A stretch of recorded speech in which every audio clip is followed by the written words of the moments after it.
I even designed a pair with white. Only it's got a great big stainless steel buckle that shines real good. Because on a desert island you're lost. And any aircraft passing by a ship, you flash it that big stain. Some people don't have any culture. I have Bahamian culture, so I was raised back here. This is all Bahamian. This is white sand, sunshine, water. I swim too, brother. Gravity has a harder pull on me than most people because I'm hyperextended and from the running and the swimming straight out, gravity's pulling me straight down. My little bitty butt weighs 135 pounds, but I feel like I'm stuck in the ground, you know. Yeah, but my name's Jack, man. Okay, Kofi. Huh? Kofi. Nice to meet you. Kofi? Yes, sir. I don't heard that name. If you're Bahamian, I mean, it's not Bahamian, but it's Caribbean. It's really like that.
Okay, my apologies.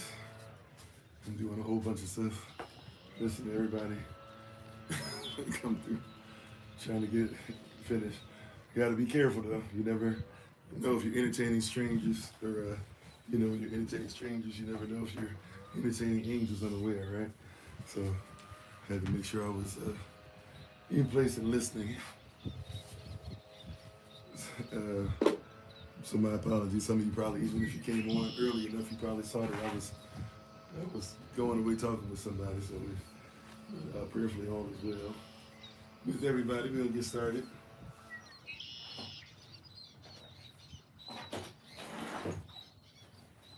And to make sure I had a little protection on me too. I don't know if I'm allowed to show it or not. But we got a little bit of protection on here. It's just it's not much, but something. Alrighty. All praise to the Most High. So we're gonna go ahead and get it in. My apologies if you can't see my face right now because the sun is behind me. I tried to pick a spot to where hopefully within maybe 10 to 20 minutes the sun will be above us for the rest of the time, or at least enough above us to where you'll be able to see me and see the background clearly. But right now, for a certain platform, all you see in is a shadow. So my apologies for that. But prayerfully, all is well with everyone, body, everybody. We're going to go ahead and get ready to start. All praises to the Most High Yah. Right, mic check 1, 2. Thank you. Everybody can see and hear me all right. At least hear me. All praises.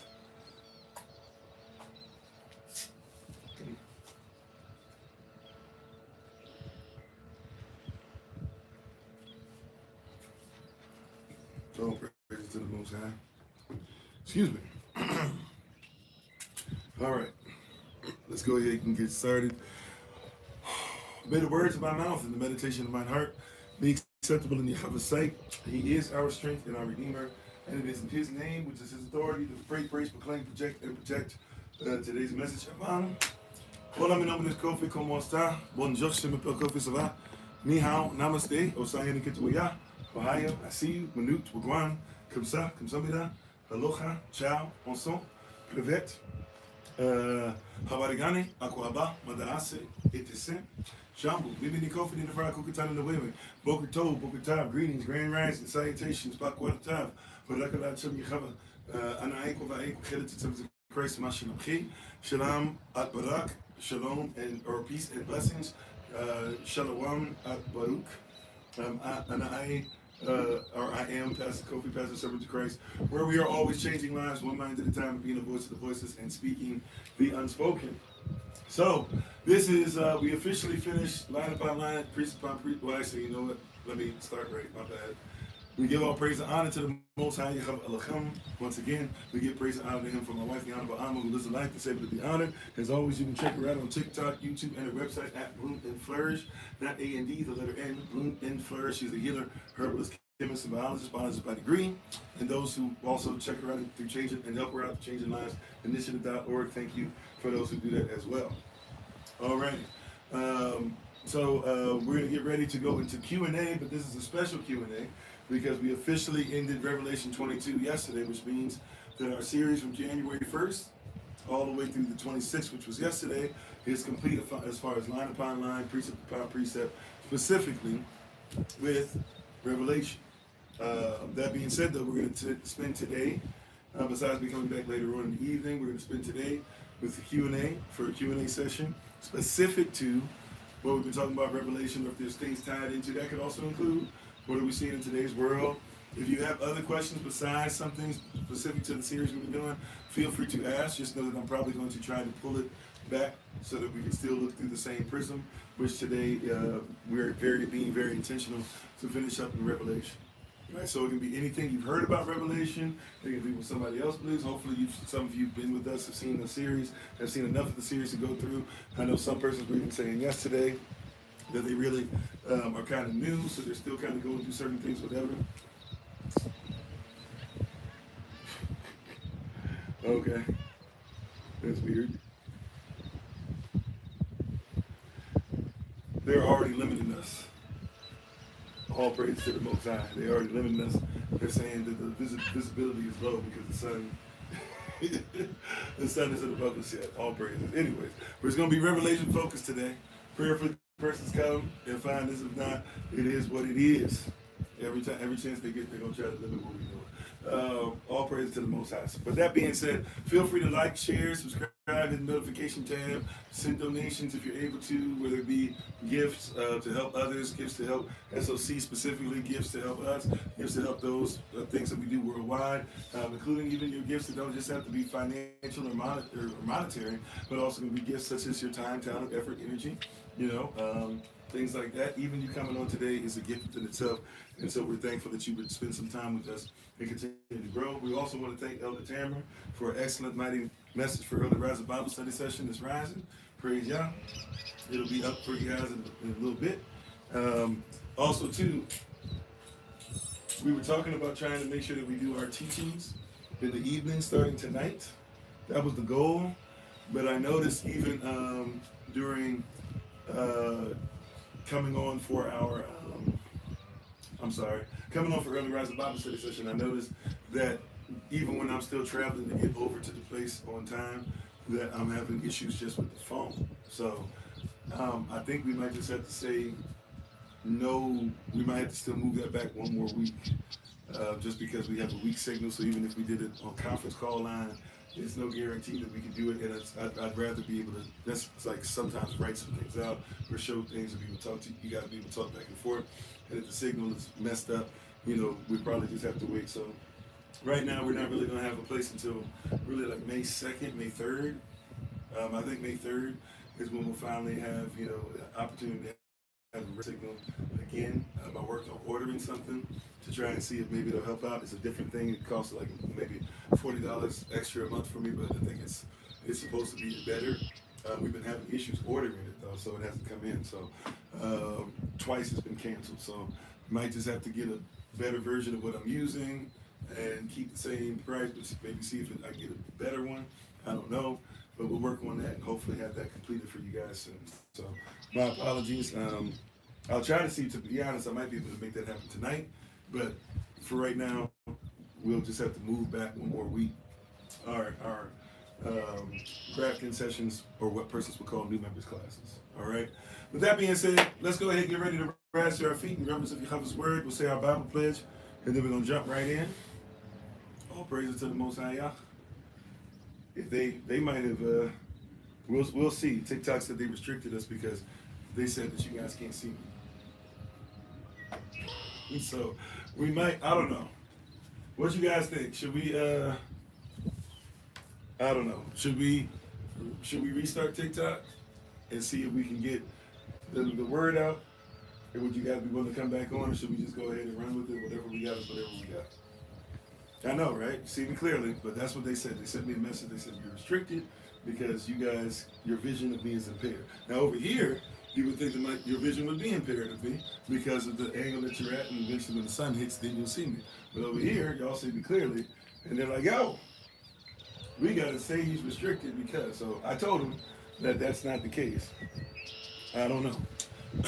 I don't know how if you're over here, I don't know how you can't see me. Like, this is one of the clearest things I've had in quite a while, because, I guess it's a balak in disguise, because when that phone and I fell into the water, basically it was already jacked up, it was falling apart, it had cracks all up in it, it was missing pieces off the back, and the water got in there, and it was done. So I was able to get another one, and y'all recall the screen was messed up on that one as well. So here it's a clear screen. This is about the clearest y'all probably seen me on here, on this device. Just might make maybe in a year or two. So it's interesting that this is the time where they're like, yo, yeah, we can't we can't see you. So yeah, it's crazy. But I'm appealing, which means that they'll stop restricting it probably tomorrow, which will be way too late for today, but that's okay. If they happen to come to you and say, ask you how your experience was or this and that, or could you see clearly or something, just feel free to let them know that. I appreciate it if you do. Sometimes they do that, sometimes they don't. But anyways, we're going to go ahead and get started. Let's see. All right, so we're doing Q&A today. Everybody, ready. Oh, I will be on this evening. I will take tomorrow off. All right, I'll be back on Wednesday. But I'm going to take tomorrow off since today is our last day of the Revelation series. So we do our Q&A. So but I'll be back in front of you guys on Wednesday and the Rising night, right? And then we'll do Q&A on Thursday and Friday. And then we'll start our new series on Exodus on Saturday. Also, don't forget this Thursday coming up is April the 30th. That means that it's going to be the second Passover, the 14th day of the second month for us. So we're excited about that. We'll do that as a regular live session. So that evening, I will make sure that I'm somewhere where we have signal, or I hopefully have a better version of what I'm using now. And we'll be able to have you guys on. But we will be on for sure Thursday evening. We will be on for sure on Wednesday at the Rising bare minimum. But we will not be on tomorrow. We will be on this evening. We will not be on tomorrow. Okay? All right? We will be on this evening. We will not be, as far as the live session, we will not be on tomorrow. All right. Let's go ahead and get ready to get started. If you can rise to your feet and represent Yahweh's word, or however you're able to reference the word, let's go ahead and get started. Shalom, shalom, shalom. Barak family. I was just thinking about you, Auntie Mary, and I'm gonna send a video and just say hi to you. I was like, man, I haven't talked to my sister. I need to hear your voice. I need to run some stuff by you. I need some big sister counseling. She probably like rolling her eyes. Big sister counseling. No, she loved me. All right, well, how you doing? And I need to send some stuff out to y'all anyways, like bare minute. I need to find the post office over here. I got some stuff for y'all. How you doing, Sister Mika? How you doing, Callum? How you doing, Sister Beck? How you doing, Donna? How you doing, Auntie Marion? How you doing, Brother Dwayne? How you doing, Sister Judith? How you doing, Cultural Prospect? When I step into the light, it's better? Okay. Yeah, the sun is about to be in a position where it's going to be, right now, the sun is at my back, so it'll get better. How you doing, Sister Shirley? How you doing, Tomsky? How you doing, Akut Devarach? Sister Deborah, Sister Greta. Oh, that's fine. Yeah. How you doing, Sister Tahiti, sweetie? How you doing, Elder Tamara? Once again, excellent message. Thank you so much. We're gonna make sure we put that on the recording now. I got some notes. We're gonna put the notes out. I'm gonna start trying to be better to doing that every time y'all preach, especially on Zoom. I'm gonna take some bullet points. We're gonna start posting them for persons to be able to see the word and be able to get these notes, because they should be taking notes too. Thank y'all for sharing the live too. How you doing, Sister Regina? How you doing, Brother Darius? Tomsky, I think I said Shalom, if not, please forgive me. How you doing, Christopher? Double OG, Triple OG, Minister Raj, Minister Morel, thank you for the mic check. Sister Jennifer. All right. All praises. All praise to the Most High. And Sister Jennifer too, if you can, I think I have his stuff on email anyways, but if you can, let Brother, please forgive me, I'm about to get the wrong name. Brother Stephen, I hope I had the right name. Let him know, or let your son know. My phone fell into the water. And by the way, everybody, please, if you can, I've been trying to reach out to persons more, but I don't have everybody's stuff, especially like even basically when my phone re-uploaded. I guess I didn't know this, but I didn't have stuff saved up on the cloud since last year. So basically stuff up until like the earliest some of y'all I have in there, or the latest I have some of y'all on in my phone in any capacity is basically up until December. So, and some of y'all is way before that. So if you can, anybody, and then I know some of y'all we've been talking for years and blah blah.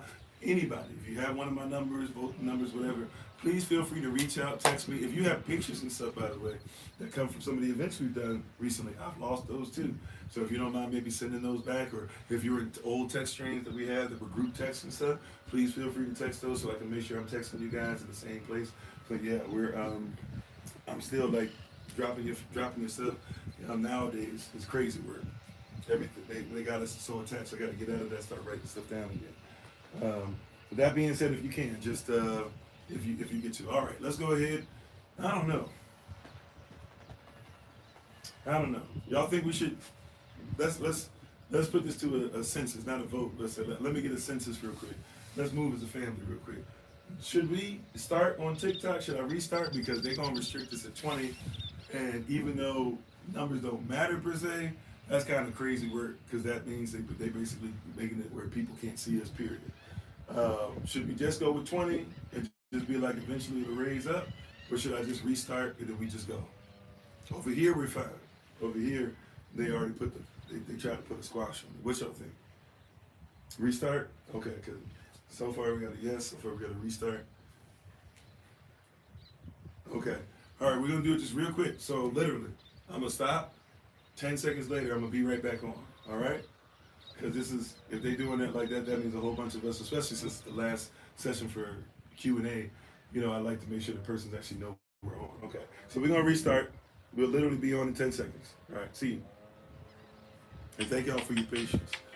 It's crazy work over here. They literally stopped it. If you go over, if you were over there and you looked on TikTok, you would have discovered it.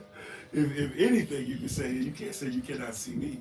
Over here, you got a shadow. Over here, it's straight up like sun, all that clear. You know, like I said, got a new screen on the insurance phone, all that came in. You know, how they say a person can't see me is crazy work. But anyways, okay. All right, let's go ahead and get ready to get started. Thank you for being on again, everybody. How you doing, Empress Olinus? How you doing, Sister Beth? See, we got new persons coming on already. They limited us because they said that y'all couldn't see me. So now that they did the same thing. What?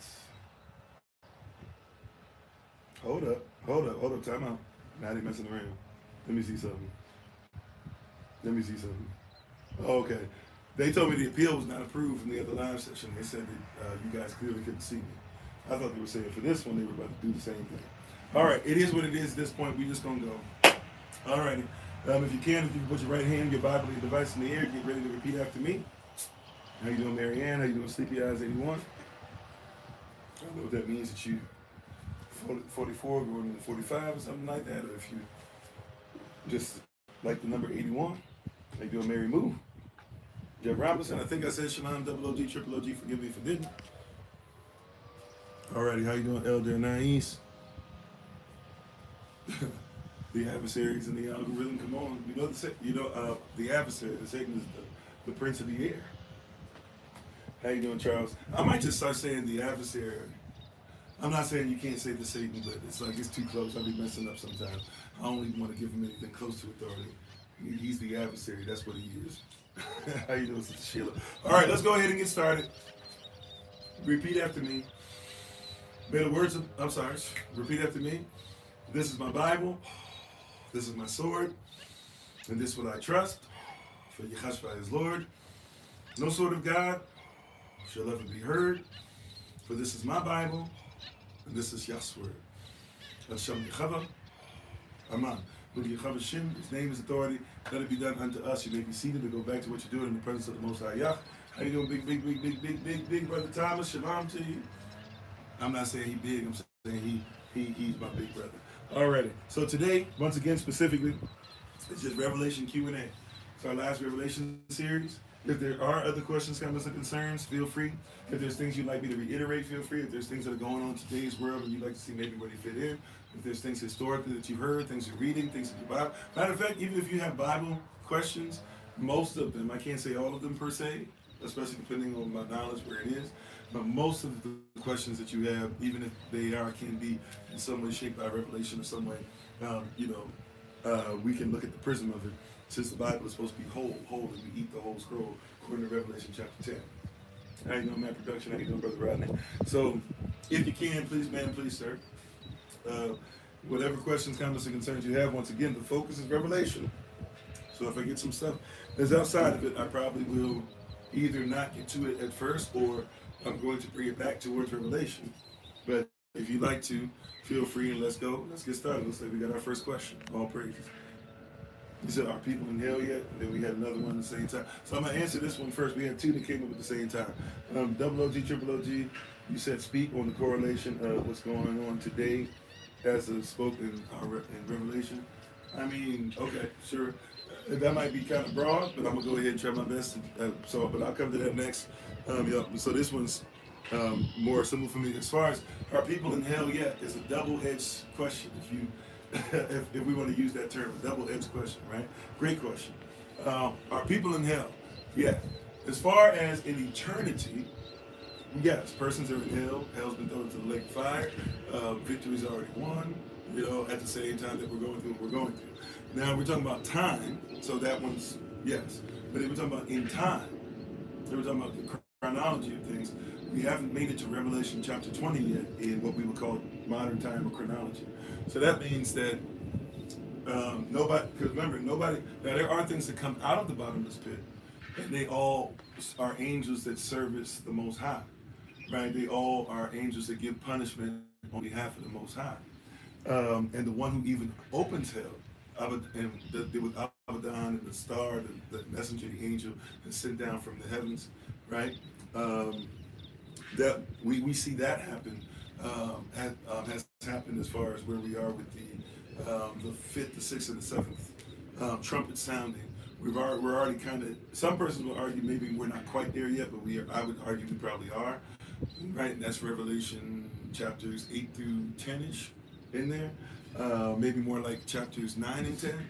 But as far as the timeline, the devil, right, the adversary, up to time, the adversary has not. How you doing, Sister Erica? Our adversary, the accuser of the brethren, if you will, has not been thrown, has not been had the seal of Yah and the chain put upon him, and has not been put in hell yet. So until he's put in hell, nobody else goes to hell. And even when he's put in, so until he's put in hell, nobody else goes to hell. The beast doesn't go to hell. The fallen prophets, the false prophets, right, do not go to hell. That second beast, persons will not go there as well until the devil is there. So in eternity, the answer is yes. If you're talking about just the timeline, then we would say the answer is no. Right, so nobody's in hell yet. We're all sleeping. Some have died, but have not yet opened their eyes up and seen hell, or have not opened their eyes up and seen heaven. Oh yeah, the angels of Euphrates. Yeah, we can do that. I gotta think for a second. That's a great one. But let me come up to the next one. Let me go. Yeah, that's a great one. Let's go up to the. Yeah. So Euphrates, for sure. And Euphrates might be. Well, you know what? Let's just see where Holy Spirit takes it. All praise. So let's see. So the correlation of Revelation, as far as the times we're living in now, right? So what is it saying now? So that's a very broad one. If there's more specifics that you would like, we can talk about that at some point as well. But that's a very broad one. And you guys over here are going to pause just for a second. How you doing, Mr. Stephen? Trying to see if I can get them. If I can get enough internet to get my. Then I can look some stuff up. I can't look anything up on the internet right now. Hold on 1 second, y'all. I'm sorry. Here we go. Looks like we got it. They're playing games with this rising boy.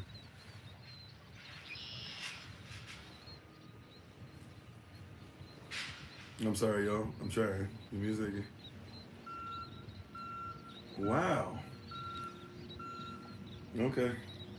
All right, sorry, TikTok. You guys should be coming back on. They really playing around today. Boy. All right, you guys are gonna pause for a second. Hold on. They're trying this today, but they can't stop it. All right. We back.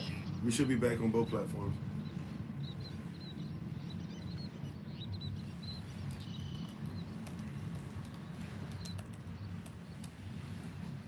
What in the world? Hold up. We have an issue. They messing with us today. I'm sorry, y'all. Give me I don't know what. Let's do this again.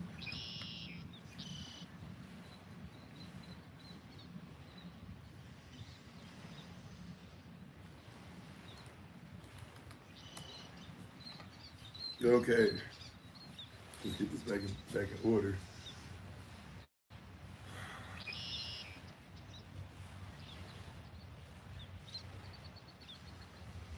Okay.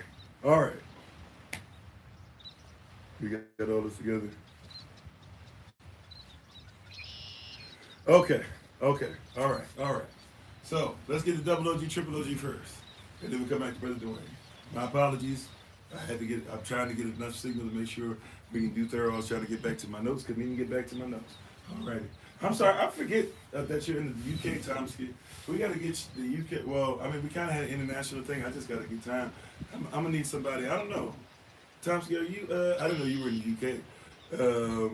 We were talking about this Atlanta, Georgia trip. I was about to send you information for that. But if you're in the UK, maybe we can have you, I don't know. I need somebody to help out. Probably somebody who's over there, and there's some persons who are over there who probably would help out as well. I need somebody to help out when we start having our group and stuff come back. We've been on a hiatus way too long. But if somebody's over there can constantly, consistently be checking in with everybody, making sure we're doing stuff. For sure, we got a little group over there. And at some point, I'd like to be able to make my way over there. Just don't have it, haven't had it for the last 2-3 years. I think we were trying to make it work out. But at some point, we're going to get over there and see you guys and get this group back on track for sure. Even if right now it's just sending information out, getting people to trust that we're going to do so, we got to at least start off and get back on over there. But I didn't know that I keep forgetting. You told me that before several times. I just keep forgetting you're over there. Anyways, we'll talk about it one day. It's difficult, isn't it? All right. So let's go ahead. So now we should have everything back on track at least somewhat. They are not letting us use the internet for some reason. Well, outside of the streamers.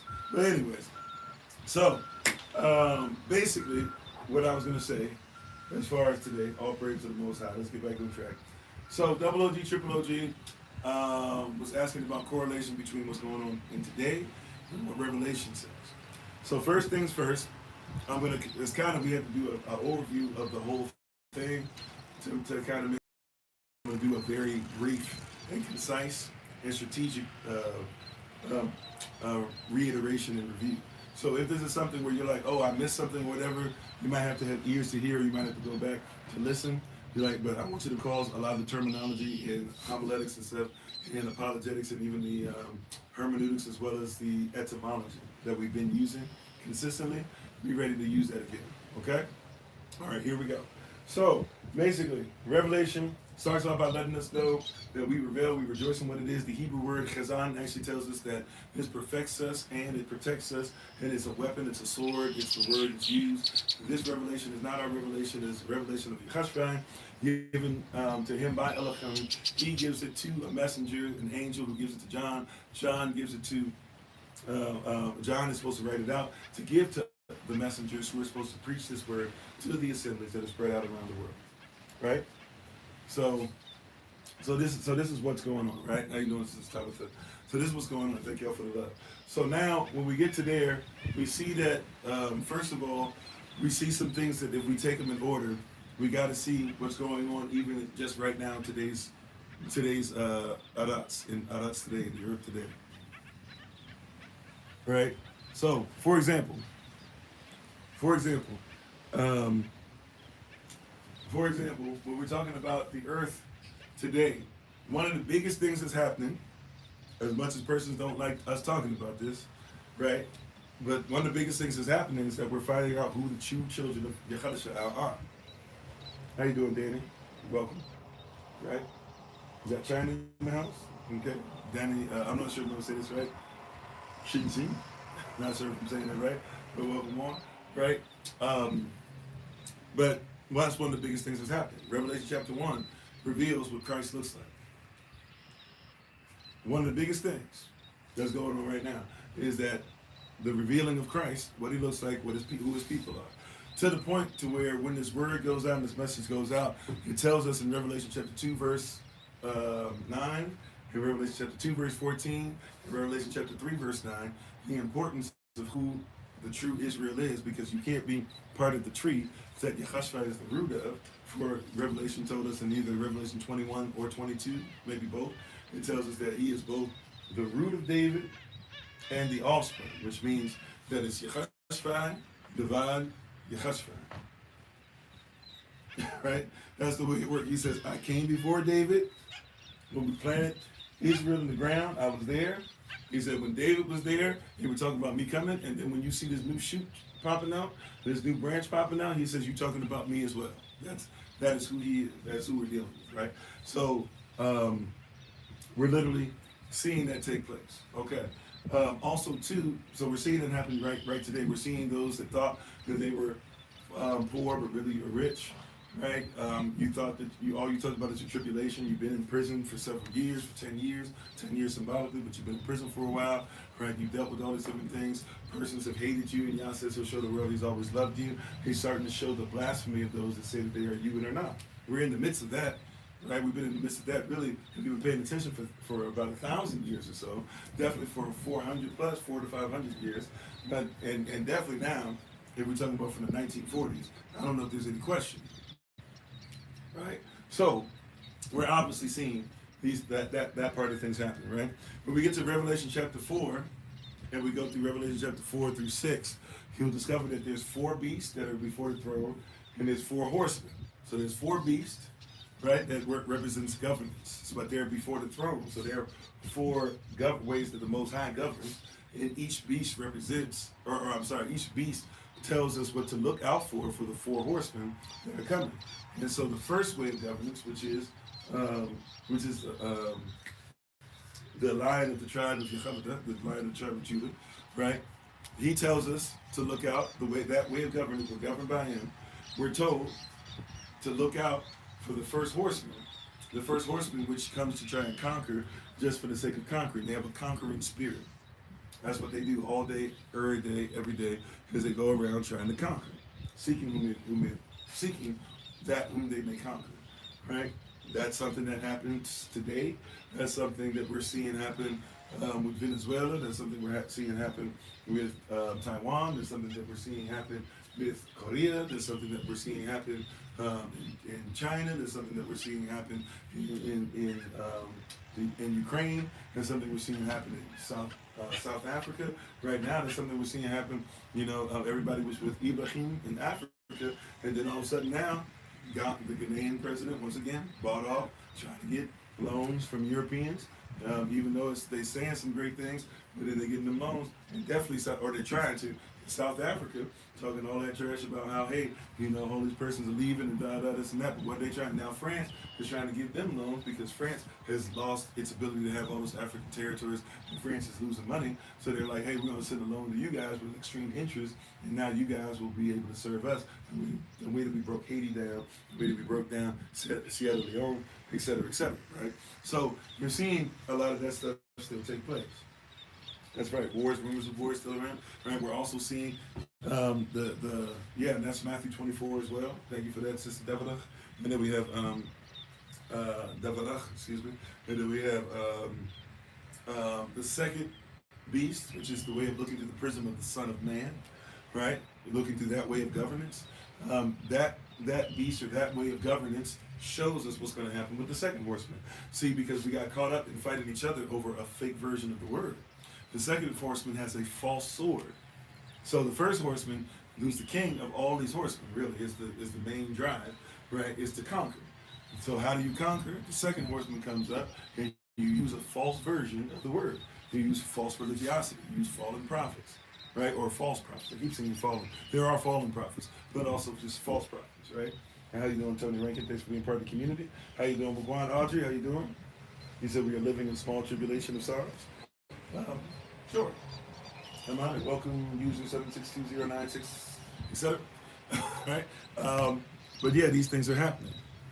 Right? Now, as we keep on going, so we see that we've been fighting each other so much, and now what happens is, if we're not careful, which we haven't been, we see that the third way of governance should have shown us that we've been paying attention, or we at least will start paying attention. The third way of governance before the throne is the third beast, which has the head of an ox or a calf, an ox, which shows us about the Father, but also showing us about growth, the Son and the Father becoming one, and being more of a true Elohim than the golden calf that some of us give ourselves to and go back into captivity, right?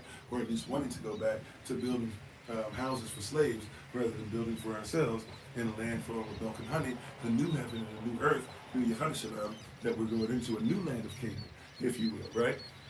So this is, if we had looked through that prism though, Then the third horseman we would have caught, or we would see, is basically now raise the prices on everything, because as we have been so busy fighting each other, right? That's right, the beginning of sorrows, come on, right? As we've been so busy fighting each other, we've gotten to this position now to where as we were fighting each other, those who had us fighting each other have raised the prices on everything. Now you have no ownership. I mean, if that's what you believe, the problem with that is that's not biblical. But if that's what you believe, you can go ahead and change the Bible to whatever you want. We're just not going to agree with it. So you have every right to believe it. But unfortunately, that's not what the Bible says. you know, it's just not, right? But you have every right to, or it's the best guess, I guess, that some persons have. But that's not what the Bible says. That's what persons might want it to be, but I got to go by what it says. You said one is never one. All right, so why? Okay. Right? So, in all these different things, we have to recognize and realize what's going on. Is that you have these things happening. So the prices have been raised. So you shouldn't be surprised, when it says like a barley costs this much and a wheat this, and you're paying 2 days, feels like you're paying 2 days worth of salary, right, for 1 day's worth of food. But that's what it says. Okay, well, if you're trying to say that we're one, thank you so much for being on, and you can go ahead and scroll. And you call him, you're giving him a name which you should never give him, but that's not even cultural. So it shows me where you're at. But that doesn't mean that what I'm saying, see, it's interesting, you're saying all this stuff, and it's very interesting how everybody will do this. I'm literally speaking this stuff, saying the scripture says this, boom, boom, boom, boom, boom, here's the symbolization. We've been doing this since January 1st. If you want to study what I'm saying, you can look it up. Problem is that you're not here to look up anything. You have a thought process and belief and stuff. And so you're like, this is just what I believe, da. It's weird. You can just scroll. But anyways, right? How you doing, Science? So, and all the different things that are there, right? You seeing prices raise, especially on your food. It started in your food, but by the way, why do your gas prices continue to raise? Because everything's attached to your gas, right? If you're getting something by truck, guess what? It costs gas. If you're getting something by plane, guess what it costs? Gas, petrol, right? This is what's happening. You're having a fight over these things. Matter of fact, you have persons that created a long time ago vehicles that ran off of water. You have a young man right now who has found a way to create gasoline from trash, straight up trash. That's the ultimate recycling right there, where you can take your trash. That trash that you wait for the trash company. See, there's a lot of persons who will mess things up for you and I, just because, right? Hear what I'm saying? There are a lot of persons that will mess things up, right? Hear what I'm saying? There's a lot of things, right? There's a lot of persons who will mess things up, right? To make sure that you stay where you're at. A lot. Right? A lot of persons who will mess everything up just to keep you where you're at because they need to make that money off of it. They're raising prices on stuff. Literally, there's somebody who has created on social media, has shown you the blueprint where you can add water to your stuff and make your gas more efficient to where you would get gas, I think, you would save like 50 to 75% on gas. Now, they didn't offhand. But these things are done because it's conquerors conquering city. Right? And if you're, I'm gonna have to let you go. Thank you for being on. I can't even give you 2-3 minutes of fame because you're saying some craziness, right? You got to get your arguments together. If somebody's gonna come on here and say, the son has said that, I got to leave that alone. You're not even ready for the conversation. But anyway, right? We have these weird things, they become stagnant. There's no flow, there's no currency. But we were taught to fight each other. We were taught to save money. We were taught to say, well, you too blackity black, you too wiggity white, you too light skin, you too dark skin, you too blah blah. You're a loser because of this. You don't make enough money. Men don't need women. Women don't need men. And now everybody out here drowning. Gen Z, who's better? Is it Gen X? Is it Gen Z? Is it Gen whatever, AA, AAA? I don't even know what the new one is, right? No, everybody out here on social media is screaming. If you're Republican, Democrat, if you're left if you're right, if you're moderate, if you're if you're what's the one I'm looking for? Progressive, whatever, Marxist, communist. Everybody talking about is bad out here. Every single person. Doesn't matter who you voted for in Parliament. Does not matter who you voted for in Congress. Does not matter who's over your county. Does not matter who is your police officer. Doesn't matter how they wield the billy club or how they wield the gun. Right? Everybody's out here screaming, "We don't have enough." That's by design, because they had you fighting over stuff and fighting each other so much that while you were fighting, they were marking them things up, and now the scales are literally off balance on purpose. And then lastly, you have the fourth beast that's mentioned in Revelation chapter 4. And that fourth beast is the beast that has, the head of the eagle. We're on the mount upon eagle's wings. And we're in a place of peace, and we've escaped the world. If you know about Revelation 12, Israel has gone further into the wilderness, away from the adversary and away from his people, his children. And so if we get away from the world, it says we get away from step 4, which is the world is now going to a place of pestilence, mental health issues, persons being in prison, everybody's losing their money, right? Like all these different things. Okay, we'll get to that, Sister Regina. I think I have 1 or 2 questions in front of you, but we'll get to that for certain. So we're having an issue. We're having a problem with these things that are going on. We're having a problem with these items and everything that's happening. All praise to the Most High God. So this is we'll get to that 144,000. We'll get there. So it is important, very much so, that we look at those things properly, right? Now, if we keep on going as far as correlation to where we are in the world, once we get through there, we see that there is punishment that must happen. But first things first, there are a group that must be sealed. Before destruction happens on the earth, we're starting to see that it looks like something's holding back destruction, right? And it says this in Revelation chapter 7, verses 1 through 3. It's right, matter of fact, right before that in Revelation chapter 6, I think starting at verse 12, verses 12 through 17, it talks about the Laklaya, or what some of you still call the firmament, being rolled back like a scroll. So Christ has been revealed. Right, remember, Revelation chapter 1, he's revealed who he is, he's revealed who his people are, he's revealed even what he looks like. And then now we're seeing that it's saying, hey, true heaven, right, what heaven really is, what heaven that should be on earth, right, heaven that should meet earth, what it really is actually being revealed. Right, it's actually being revealed. How you doing, CT1T, excuse me. Right, boom, bap. Shalom, peace. Right, that heaven is truly being revealed. It's being, right, we're seeing it now. Right? How you doing? She's living in favor. We're seeing it now. Like heaven is truly, heaven, what heaven really is supposed to be, the kingdom of heaven, the kingdom of Israel, and those who will be grafted in, right? Where there'll be no difference between us and them because we'll be one nation. It's truly being revealed. Right? So now that it's being revealed in this time and the way that the Most High wants, now we're seeing that destruction is about to happen in the earth realm. Revelation chapter 7, verses 1 through 3. It said that there's an angel, let's say in the north, the east, the south, and the west, right? But they're holding back in different places of the earth, trying to hold back the wind of destruction. And they're about to release the destruction, but it says a fifth angel pops up and says to them, hey, the earth cannot be destroyed yet because there's a people, there's a nation, there's a group that must be sealed. And how you doing? This is Gemini Records. Thanks for being part of the community.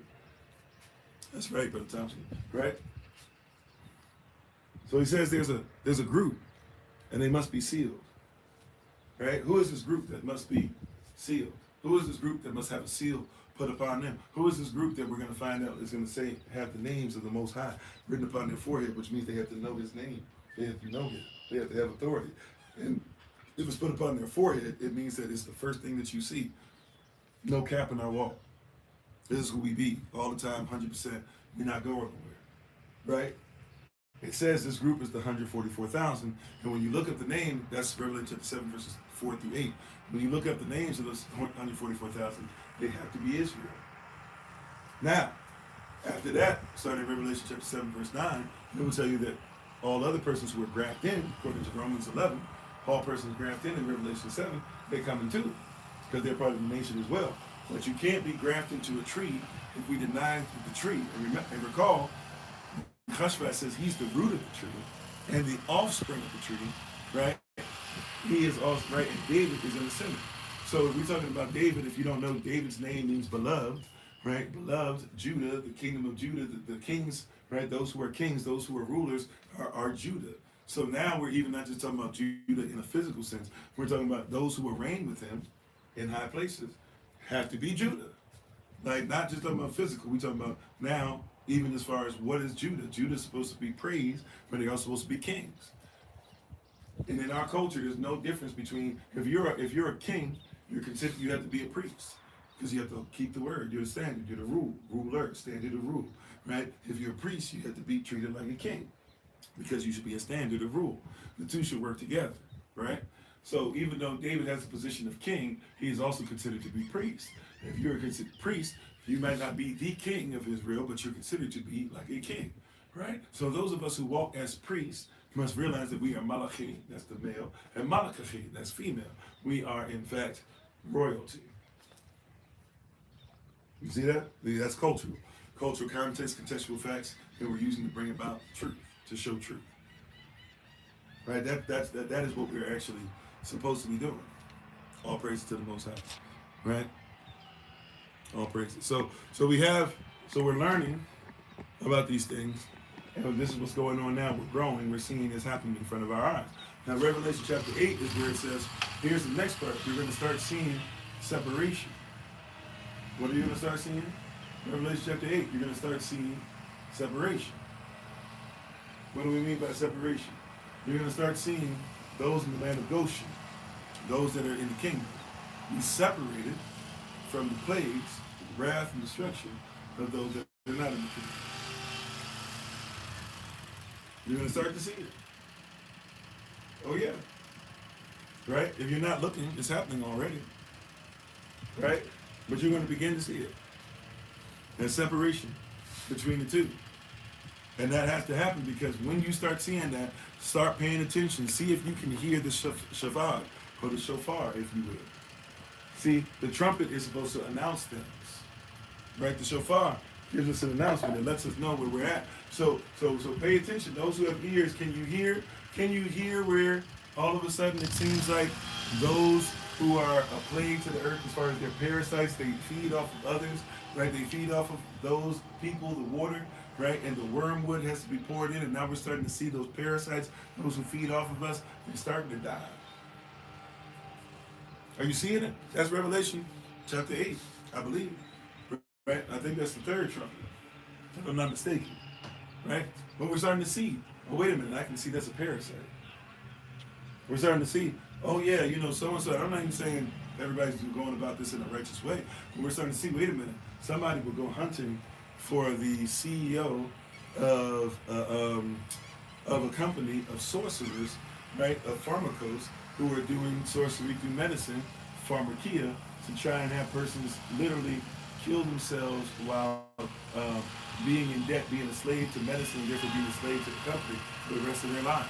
I'm not saying that that's righteous. What I'm trying to tell you, though, is that we're starting to see it. Everybody's going about it different ways. We have a specific way. We should go about it the way that the Most High who revealed to us that's going to happen anyway. We might as well just keep following the blueprint. But a lot of persons are finally starting to come on board. They used to call us crazy when we said, hey man, this medicine got you on, you on pharmakia. You don't know what those two snakes around that pole is, bro. Sis, you might want to let that go. You might not want to go to the pharmacy first all the time. If you need blood thin, you can just take some cayenne pepper, make sure it's even better, put some black pepper with it. If you got issues in them joints, have black pepper, mix some black pepper in that turmeric tea or with that turmeric tension. Yeah, isn't it right? It's you see what I'm saying? But now they're starting to finally peep game. The things that they said we were crazy. Everybody was get your money. Matter of fact, all the person from Napoleon Hill, who by the way is a fraud. If you know who Napoleon Hill is, Think, Grow Rich or whatever that guy is who wrote that, he's a complete fraud, right? He's a thief. He stole money. He never met any persons he said he met that he was an understudy of, but he stole everybody money. Everybody's been following the blueprint since, including these fake people, these fake preachers and false prophets. They follow the same blueprint. That being said, if we keep it a buck, these persons have really ripped apart the fabric of society, but persons are finally starting to catch it, but now they're still doing things in an evil manner. Persons are starting to see what they told you about trying to be the man. This red pill thing, it's still popular, but now the red pill thing that got actually stolen from where it started actually got appropriated. It wasn't supposed to be what it was used for. Now it's become something different, right? For racist rhetoric and stuff, and to break men down and to steal their money. That being said, you got all these guys now who still hate women because they were taught for 10 years, 15 years now. They've been taught to hate women.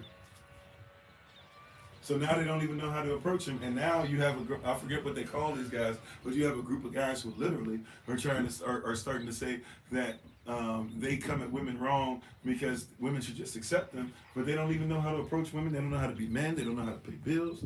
They don't know they don't know how to be fathers. They soft. And I'm not trying to say you can't be a man and cry and stuff like that. No, I'm talking about you too soft to even take, like, how you, look, I'm gonna tell you something. No offense, no shade to anybody. I love my wife. I told you I got a great life on the planet. At the same time, look, let's just keep it a buck. We don't teach our sons some of this stuff. We need to teach them this. You know, every once in a while, you want to be strong enough to be able to hear your wife say some stuff you don't want to hear and still be able to make sure you take care of home. See, you can't be soft. Right? Sisters, y'all can't be soft either, or maybe y'all need to learn how to be soft, because you're going to have to hear some stuff from your husband too. But we don't even raise with the basics now. You know, that's some basic stuff. You know, you should, every once in a while, your wife might say some real stuff, or even if it's not real, it's, you know, she gonna say some stuff, and she's still gonna be your wife tomorrow. Can you handle that? Hey, you know, your husband gonna say some real stuff, or maybe it's not even some real stuff, or he gonna say it in the wrong manner. Or can you handle that? He shouldn't do it all the time, she shouldn't do it all the time, but every once in a while, you might have to deal with some stuff, and you might have to have some accountability, including with your mouth, including, watch this, my brother, my sister, right? I'm trying to learn. I'm not perfect at it, but I might not just throw this in there. That means at times, they might say some really wild stuff because they're not even feeling great. They'll come back and they'll apologize, and everything in you will want to leave them alone, at least for the moment, and you're going to have to say, I forgive you. Now, we might have to build up trust and work on how you said that, but you'll have to learn how to do what? Forgive you. For you want to, when you pray to Yah, don't think you're going to be forgiven when he come to you and say some real stuff, because you don't like it when he say it, and you don't always listen to what he's saying, and he's perfect. Everything he's saying and doing is because he loves you 100% to the point to where he gave up his life for you. So if you can't handle it from him, I know you can't handle it from an earth place and because of your flesh. So are you ready to be soft or to be more concrete, whatever, when it comes to your relationship? It's real. But we're seeing these things take place. We're seeing sisters who now have realized that a lot of these sisters, there's even a really infamous version that just happened recently, right? Where it was a woman who was telling all women that she'll never get married. Marriage is a bad thing. It causes persons to, it's a debt contract, and it's going to cause you, you know, it just enslaves you, puts you in prison. Then she got married and didn't tell anybody until she just posted a thing saying, oh yeah, I'm married now. Right? And then everybody lost their mind. Or if you remember Gloria Steinem. Gloria Steinem is the American feminist person who was actually, literally, we know for a fact, she has admitted it, so has was the FBI or the CIA. She was planted to try and make sure that men and women win against each other, and she was planted even in the black communities, and got a young black girl to start writing a lot of the stuff that now persons just say, like it's gospel, right? So-called gospel. I know gospel's not what we go by, but like it's the truth. And then Gloria Steinem got married while telling y'all, hey, if you're going to have children, make sure at least you're 40 or 45. And wait till the last minute to make sure that you're owning this and you have corporations. And now you have a generation of women who are upset, but we haven't gone back. Men or women haven't gone back to the original and said, let's do it the way we should have the whole time. We're still fighting each other, but we're saying that person was wrong, but we're still fighting each other. Like, when we going to get it? Hey, how you doing, Elios? And Lisa Stewart, and I don't know if I'm gonna say this right. Is it Brigitta? I'm not sure how to say it. Please forgive me. Thanks for being part of the community.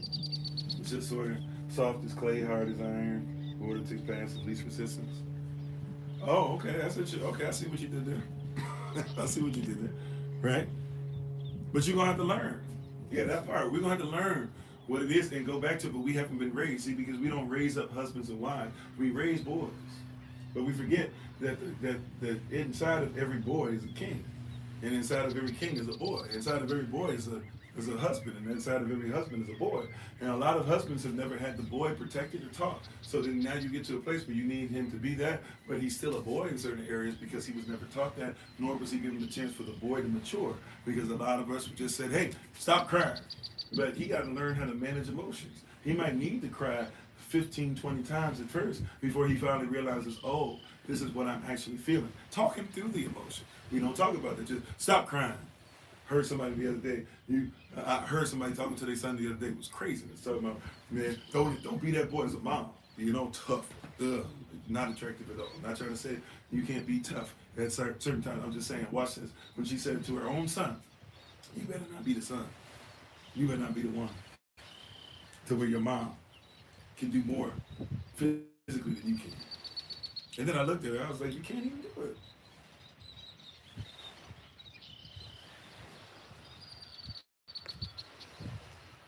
I just had to, I couldn't even, it wasn't my business, but I was like, I can't even hold it. Like, you can't even do it. What you talking about? You can't.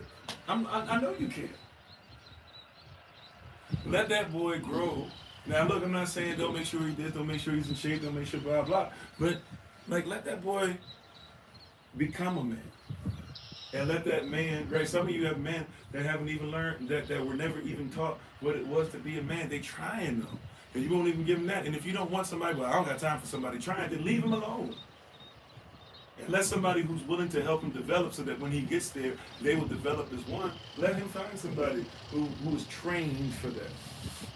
And if you're not trained for that, then you're not ready for marriage anyways, because there's no such thing as somebody that you're going to get that's going to be perfect. You two imperfect persons that the Most High is bringing together as one. That's why both of y'all be feeling it, because both of you are like, man, I got to give up this part of who I am and give up this part of who I am. Yeah, you do, because that part is not necessary. You in a marriage now, you need somebody strong in the areas that you're weak in. That's what being equally yoked means. Equally yoked means the yoke is the same yoke. It means you're attached to the same thing, but you put two beasts, right, separately on there. Why? You put two beasts on there separately. The two beasts are, one is great at certain things and one is great at other things. One might be wiser, one might be stronger. But when they work together, they get the job done, because when the one that's wiser can't get it done by themselves, the stronger one kicks in even if they don't know the command. If the one who doesn't know the command starts doing some stuff in his strength and starts getting out of pocket, it's going to mess up. The one that's wiser is at least strong enough and wise enough to tell him, hold up, chill out, I know the command, let's work together. Yet, we're still fighting each other over the most foolish of things, out of the most foolish of circumstances, and then saying, oh yeah, we're doing this is how I'm healing. You're not healing. You're doing the devil's work. You gotta come out the world. How you doing, Sister Shun? I'm healing. That's why I'm cussing these Negroes out. No, you're not. I'm healing. That's why I'm never wrong. Persons that are never wrong ain't healed. Because when you heal, you'll realize that you had to heal from something. If you heal from something, and you realize that when you were at your low, that you didn't know everything. Therefore, when you get to a place and you know more, you'll realize that you don't know everything. You can't know everything and then be healing at the same time. Some of you are still dealing in hate because you had to make hate. That's all you knew. You had to hate your way through. A lot of our sisters who didn't get protected, they had to hate their way through. They had to feel objectified. They had to feel like everybody wanted to be them, but nobody wanted to be them. They had to feel like, hey, I'm ugly even though you like my features. They had to feel like everybody talks trash about me. They had to feel like my own men talk trash about me, etc. Right? So I get it. There's a lot of sisters. And so now you've lived through hate your whole life, but at some point you got to put it down. Those are signs of things that we're told. Sisters without natural affection, where sisters are looking persons who survived a word that rhymes with extortion, right? A word that rhymes with extortion, attempts on their lives in the womb, and telling them, hey, you know what? Well, I'm glad you made it, but here's your mama's choice. You know, she should have been able to offer you because you belong to her because you're in her womb. without natural affection. Men that are supporting this stuff, if not outright starting it and then acting like acting like they're just supporting the stuff that they start. We're without natural affection at some point. We got to realize we in the book, we in Revelation. Right? Need I go further? That's a great question, Double OG, Triple OG, because we can be there all day, but I got to be obedient. Need I go further on that one? By the way, if you're just joining us, we finished yesterday Revelation chapter 22. We've been doing a Revelation series from Revelation chapter 1 verse 1 all the way to Revelation 22 verse 21. We finished officially as far as line upon line, precept upon precept yesterday. So today is the last day of the series, and it is all recorded, by the way, if you want to catch up on these things we're talking about. You can find it in different platforms.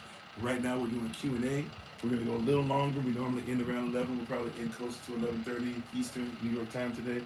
And then we'll see you guys later for a live session this evening. And then I'm taking tomorrow off. And then we'll be back in front of you guys on Wednesday of the Rising. Welcome on user 970-377-988. Gerald. Well, I don't know. What are we praying for? You know what? Let's do it like this. Yahweh, if Gerald walks the walk and talks the talk and lives with the faith and works that go together, we ask that he have the desires of his heart, because the desires of his heart are the desires of yours, and if those two are in agreement, whatever you have for him, he will not only be satisfied, but with long life he will be satisfied. That's something you cover. All right. So, thank you. So let's keep on going. So what we got, what we have, let's see, Tangerine, thanks for being on. Oh, hey, how you doing? Come on. We need to hear the word. Thank you. I don't mind being the vessel. Thank you for coming on. We need to get better. I'll come to the allopathic medicine in the second, Elder Nice. I'm going to try to figure out how it goes in Revelation 2. But Brother Dwayne had a question about Euphrates, right? If I'm not mistaken. I didn't forget about you, big bro. And then somebody else had a question after that they're waiting on. How you doing, Esmeralda Young? Thanks for being part of the community. Who is that? I feel like I know. I'll know the name when I see it. How you doing, Royal Solid Boss? I missed you coming on. Sorry about that. Who did I miss? Somebody came in here with a question, and I said I would get to you. I got to go to Brother Dwayne, and then I'm going to go to Elder Anais, but in between the two, I missed somebody. I'm going back. I'm looking for it. Oh, the 144,000. Who are they? Okay. All right. So we got Brother Dwayne. All right. So we got this question, the 144,000 of allopathic medicine. All right. That's it. Yeah, that was it. All right. All praises. I see you, Sister Virginia. Okay. All right. So, coming back here, so the Euphrates, we talked about this in this series. I'm not sure how much we touched on it. I think we've been I don't know if we've been intense, but I think we've been pretty in-depth in it. That being said, if you go to Revelation chapter 9, 14, and Revelation chapter 9, verse 14, and Revelation 16, 12, you'll discover that it talks about Euphrates twice, right? So Revelation 9, when it's talking about the trumpets, when the trumpet sounds, it talks about that there's those that were bound in the river Euphrates, right? And then Revelation 16:12 says that that the sixth angel poured his wrath upon the great river Euphrates, and that water dried up, right? Now, if we to know what we're talking about specifically, we have to go to Jeremiah chapter 51. Right now, we're not going to go through the whole thing. I think we went through quite a few verses, but we'll at least read a little bit there, so you'll know for sure. So you'll kind of know what's going on there, right? Matter of fact, we'll go to verse 59. Jeremiah chapter 51, verse 59. How you doing, Sister Mignon? Right.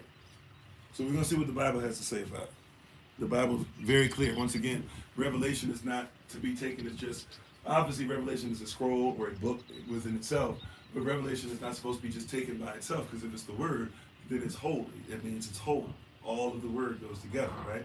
So we should be able to see different things that pop up right there for us, right? So if we go to Jeremiah, we're going to Jeremiah chapter 51, verse 59. You guys let me know when you get in the area of it, or when you're with me, when you're ready. How you doing, Brother Jermaine? And once again, we're doing a Q&A on Revelation. Our focus is Revelation. If you ask other questions, I'll try my best to get to them, but I'm going to probably focus right back in on Revelation for today. We do have an actual Q&A, 2 Q&A days coming up on Thursday, Friday, where you can ask whatever you like.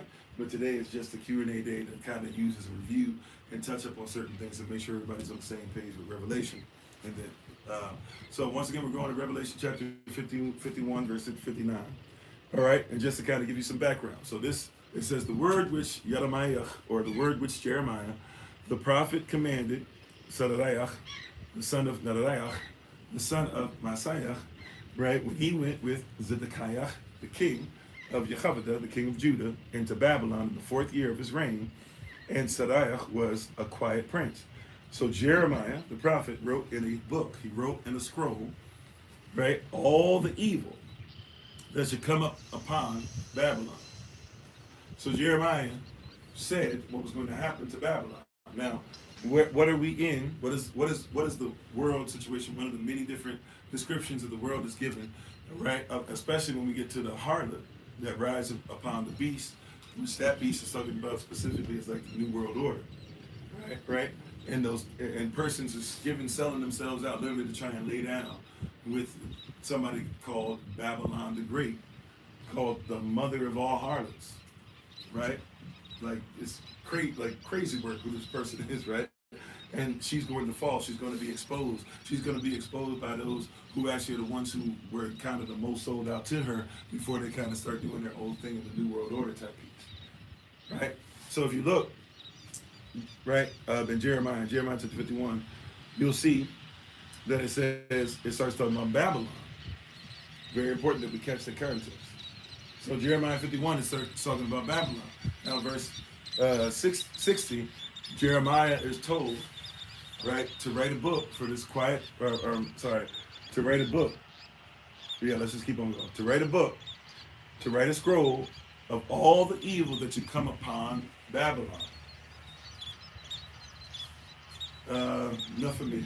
We know Rasta, but one, all praises to the Most High Jah, and who he truly is in the sacrifice of his son, Yeshua. Right? But you're welcome to stay on if you'd like to hear what I said, but we know Rasta. Right? Enough for me.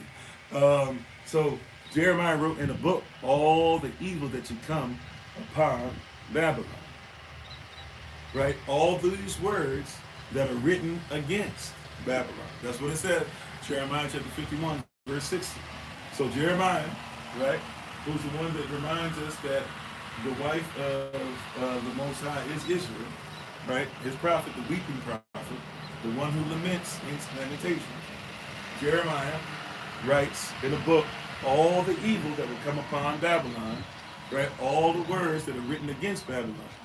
Then Jeremiah goes to the quiet prince, all right, Sadaiah or Sariah, right? And he said, and he says to him, when you come to Babylon and shalt see and shalt read all these words. So when he says, when you get to Babylon, when Babylon comes upon you, how you doing, Sharon? When Babylon comes upon you, when you get there, he said, this is what I need you to do. He says, when you get to Babylon, all praises to the Most High.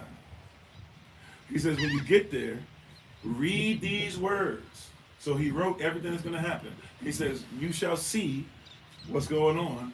Read these words. Read all the evil that's about to happen. How you doing, Yehuda ben Yasdam, right? He says, when you get to Babylon and you see what's going on, don't forget to read all these words. Don't just act. First, read. Right? Now, Revelation tells us in Revelation chapter 1, verse 3, that Revelation is for those that will readeth this, heareth this, and keepeth this. This is important. So you're going to get this word, you're going to get this message, you're going to be told what's going to happen at Babylon. He says, when you are told what's going to happen, right, you shall read all these words. All right. Then shalt thou say. Then shalt thou say. What shall you say? Yehovah, thou hast spoken against this place. Has spoken against what? Has spoken against Babylon. Come on, somebody. You have spoken against what? This place. What is this place in particular? You have spoken against Babylon. All right, cool. Now that you've spoken against this place, I just realized it might get loud over here in a second. They're doing some kind of cleaning or whatever. So when they get over here, I don't know, we might have to take a little break, or I just have to yell for a minute. I don't mind. My voice is already scraggly anyway. It is what it is. Praise y'all. Right? But anyways, what was I saying? Oh yeah. So you need to realize when you get over there, you shall read all these words. Then you shall say, Yahweh, thou hast spoken against this place to do what? To cut it off. To do what? Yahweh, oh Yah, oh the Most High, Elachem, you have spoken against this place. I've already read it. You wrote out what's going to happen. Your prophets have already put this out. Recall, right? Even Yahushua tells us that when they come against us and say we speak all the manner of evil, right? We should rejoice and be exceeding glad, for they did the same thing to the prophets that came before us. And he said he did not come to destroy the law nor the prophets, but he came not to destroy, but he came that it might be fulfilled. He says, those of you who teach against the law and live against the law are considered by the kingdom standards to be the least, but right? And if you teach others how to live by the law and live by it yourself by the kingdom standards, you are considered to be the greatest, and you should you should know the law greater than the scribes and the Pharisees. You shouldn't even change one jot or tittle until heaven and earth pass. And it even says the golden rule is what? Do unto others as you want done unto you. What is the standard? For this, the law is right.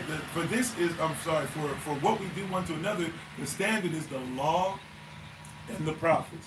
All right? Okay. So watch this. We should know. We have all these words. We have all these wise sayings. We should know what's going on. We should be governed by the Most High. We should see what's happening. So when we see, right, we should say, Yahweh, thou hast spoken against this place. I already know because I saw what the prophets wrote. I saw what the word says. I saw what John did. I've lived this long enough. I have a relationship with you. So I see it, and you have spoken against this place.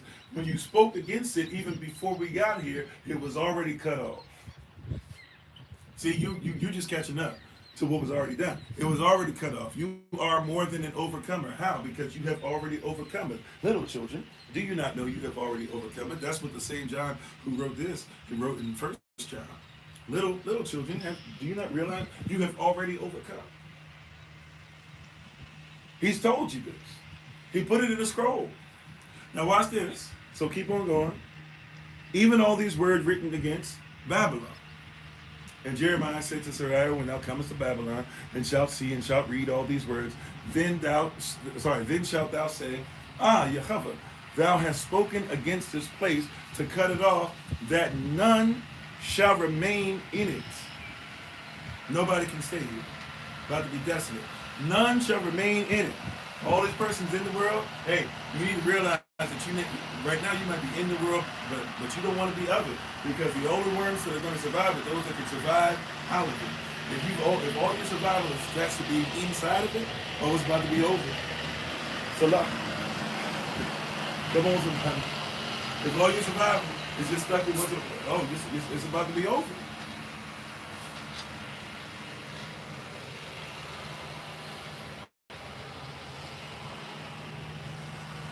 You hear me, beloved?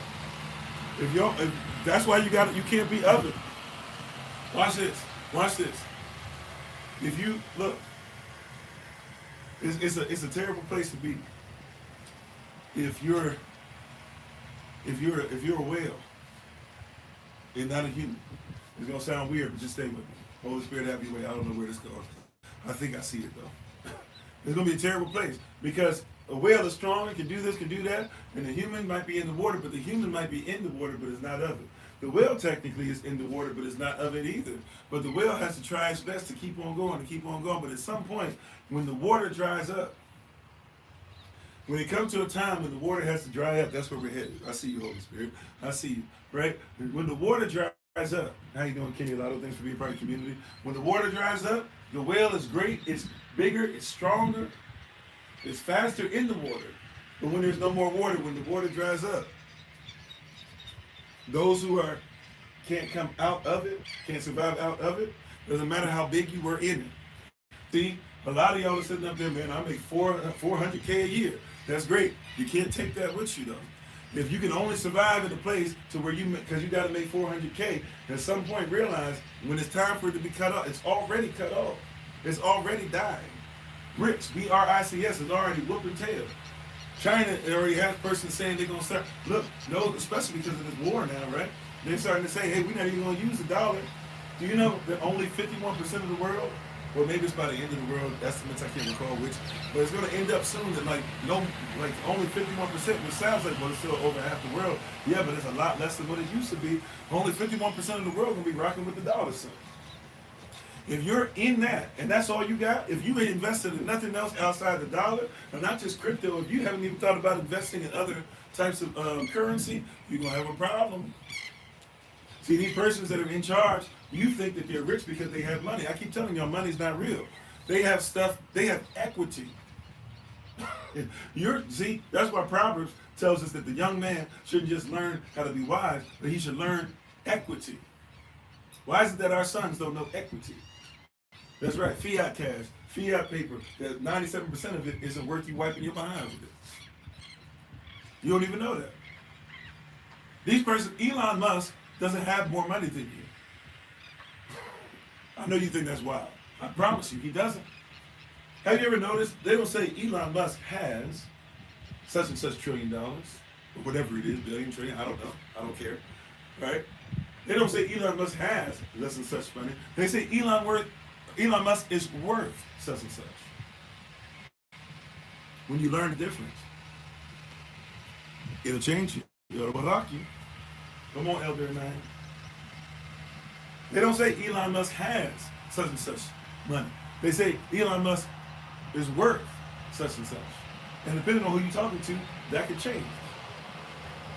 So you need to recognize your worth, your value, and then you'll start using money, currents, right, the flow of it, to get you real things for you as a real natural person, rather than fake things trying to remain in debt.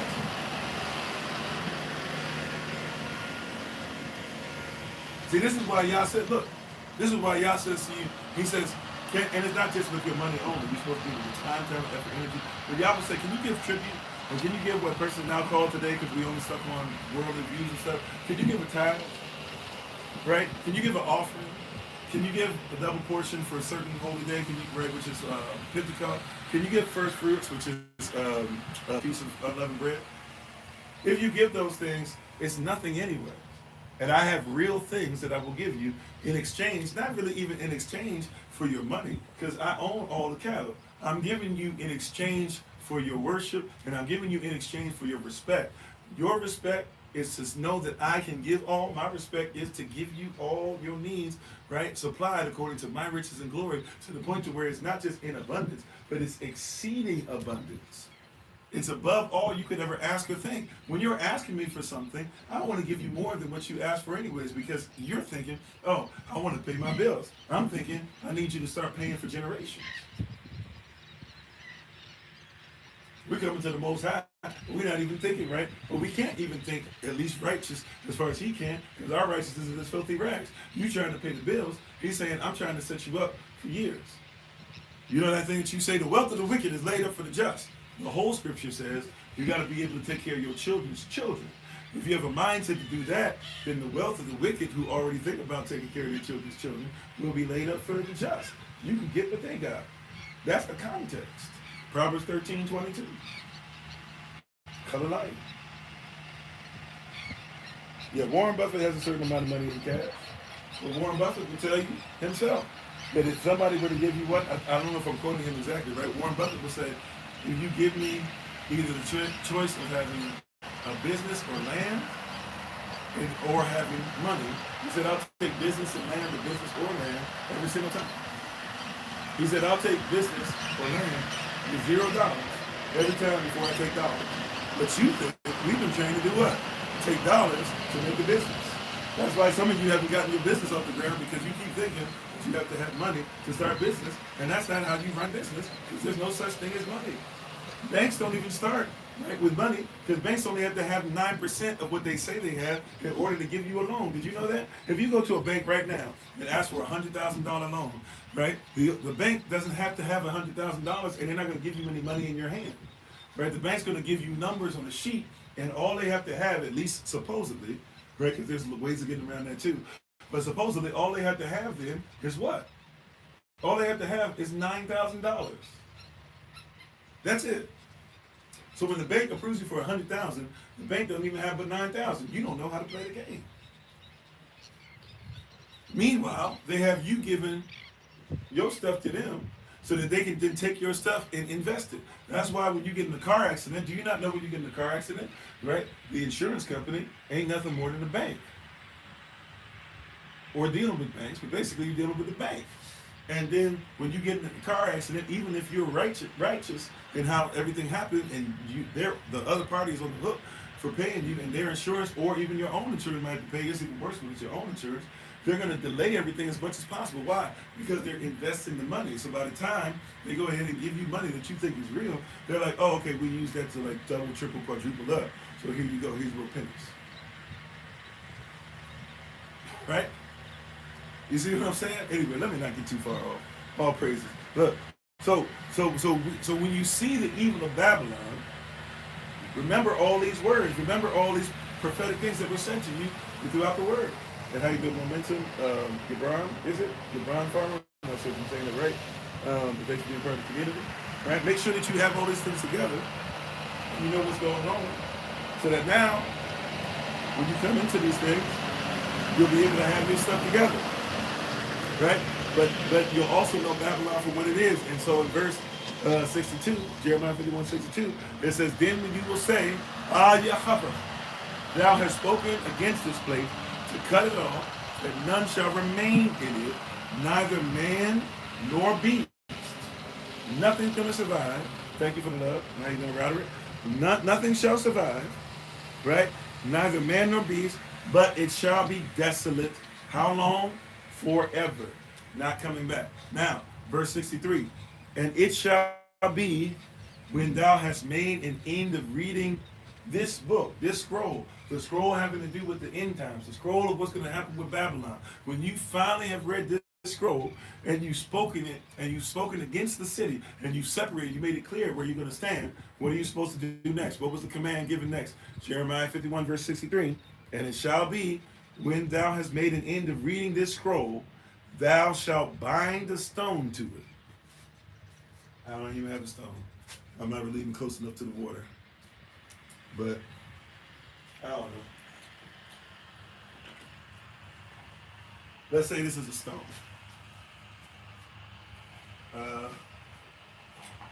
I'm working with what I got. Let's say this is a stone. Is it, or I'm sorry, and this is, let's say this is the scroll. Okay, we read this scroll. This scroll had all this stuff on it, right? It was talking about what was going to happen. It was talking about this, that, et cetera, et cetera. We read it. Okay, cool. So we read the scroll. He says, take a stone.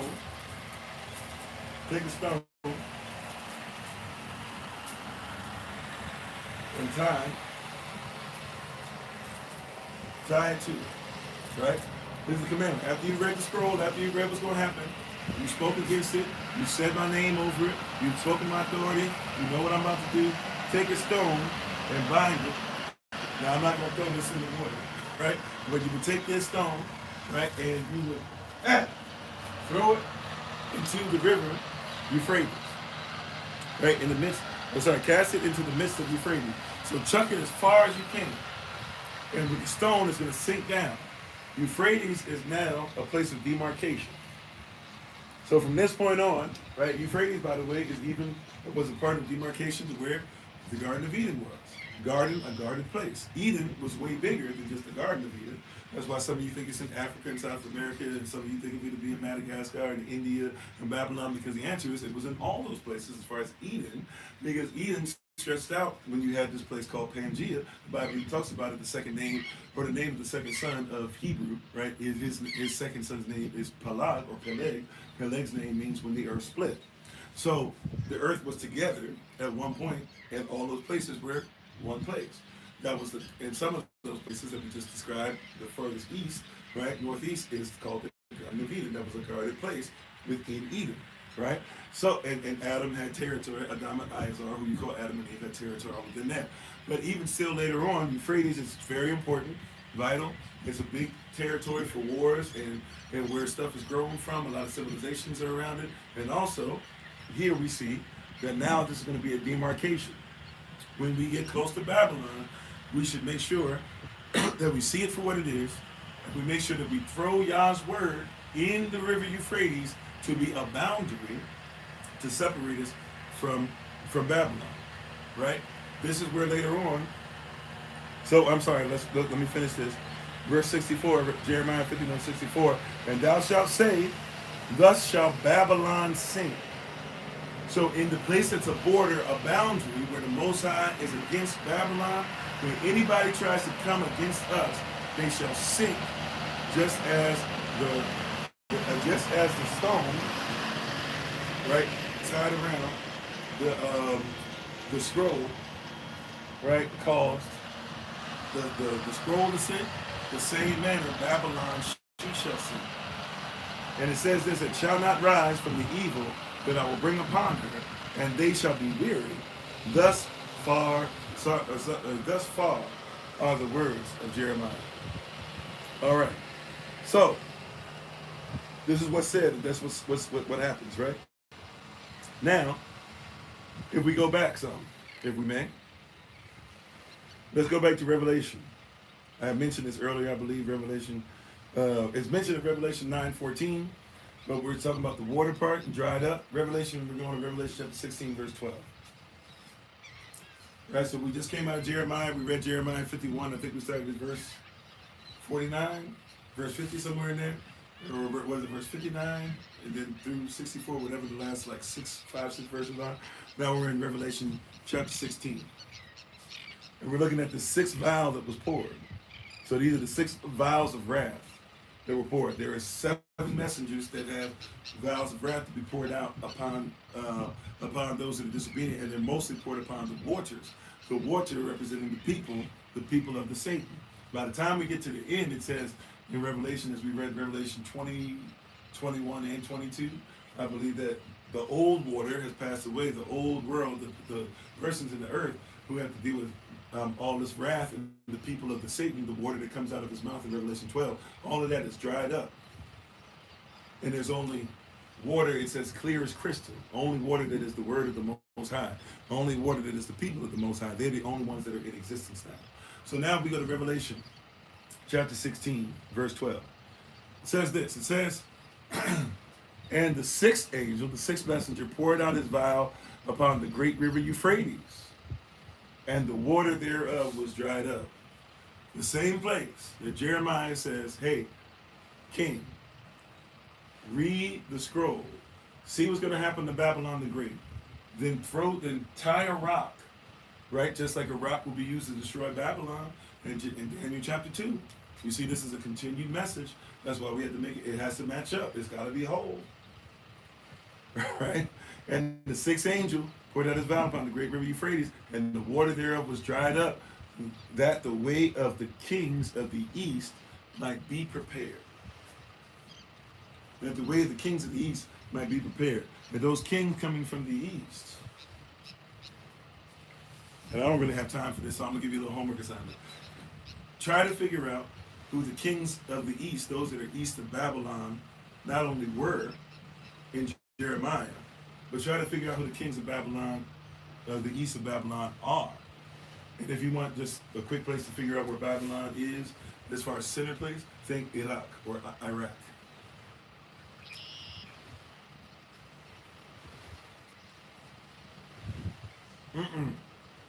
And welcome, Annie. Because these waters are waters that the vials of wrath, we're talking about the trumpets, we're talking about the vials that are poured out, we're talking about Revelation chapter 12, the water that comes out of the adversary's mouth. This is a different type of water. The water that's going to be clean and clear that comes out of Yah, right? That will be where we'll see that the tree of life is everywhere, not just only on one tree, but there'll be trees everywhere that will have 12 fruits for 12 nations upon it, right? It says that water is different. This is a new water in the New Jerusalem, but this is a water that must be depleted, that wormwood had to be put in, that fire and hail came upon, that the fountains had to be poured upon, that the oceans had to be put upon, that the seas had to be put upon, etc. Right? Iran as well. I'm pretty sure Iraq is more like what the capital was at certain times. But if you want to put Iran there, sure. Right? But I'm sorry, you're talking about east. East. Okay, I got you. My bad. My apologies. But when you figure that out, you'll have a little more to kind of even go back to Double OG's question that we answered earlier.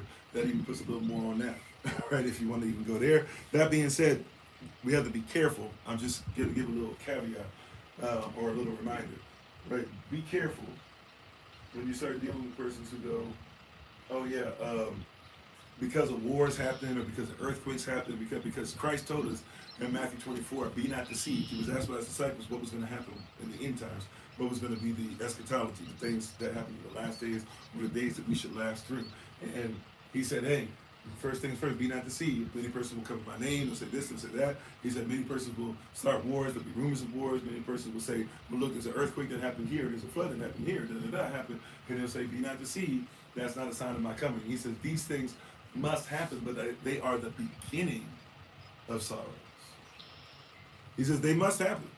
He says don't get it twisted. They have to happen, but that's not even what you should be looking for as far as the end. Those are the beginning of sorrows. All praises, Most High. How you doing, Bradley? Yeah. So you'll see those things happen, right? So all praises. So but yeah. So if we go to 16:12, which once again is right before we talk about Megiddo, or as we know it today, Armageddon, which is a high place that actually defends us. If you look in Revelation and if you look in history, you'll discover that Armageddon or Megiddo is a real place, and it actually is where we are defended from an uphill position. That's right. So the enemy is always fighting us uphill, especially in the end times, right? But this book that's thrown in the rivers Euphrates, this scroll that's thrown in there, was a sign of what was going to happen to Babylon the Great. It was supposed to be a demarcation to let us know that basically the word is going to protect and be there for us, and it's going to be a place that should cause divide, and anybody that's not with the word should have to deal with it. Now, and by the way, if you didn't catch it, this is even a place to where the four angels. Okay, that was part of the question, so I got to go backwards. I'm sorry, Brother Dwayne. I got to go backwards. Revelation chapter 9, verse 14. We got to go there. If you can turn there real quick. I'm not sure if we'll start at Revelation 9:14, but we got to go back there. How you doing, brother? Revelation chapter 9. We'll start at verse 13.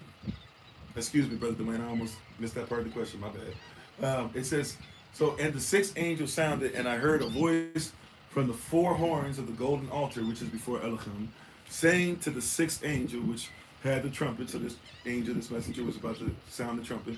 It said, loose the four angels that are what? That are bound in the great river Euphrates.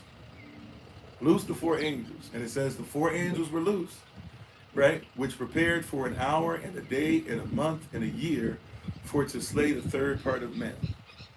Right? And we talked about this. I'm not sure I'm going to be able to go in depth in all this. We did talk about it. It is recorded, so you can go back and look at the recording in our series. But yeah, so it said, and the number of the army of horsemen were 200,000. What's 200,000? So if it's 200,000, then add another 1,000 to that, right? That makes it 2 million. And at 200,000, I believe that makes it 20 million, if I'm not mistaken, right? So 200,000. Or I could have that wrong. Does it make it 2 billion? Something like that. It's somewhere in there. It makes it a lot more than 200,000. Okay? Somebody might have to check my math on that. Right? And thus I saw horses in division, and them that sat on them having breastplates of fire. So, we talked about those things and where this power comes from. So basically, where this scroll is written, now this is not physical per se. Now we're getting to symbolic nature of things. But that being said, Euphrates is showing us where the boundary is. It's also showing us where wickedness is. It's showing us a place that's dried up and desolate. And if we look at it properly, there's telling us that these four angels that are coming out basically, right? If we're looking at these trumpets, we talked about this a little bit earlier. They're coming out of, oh my greatness. The star that will sit down. I'm having a moment. I I literally said this earlier today. The star, the messenger, was sent down with the key to hell, or the key to the bottomless pit to Sha'al. And what is his name? I'm forgetting his name.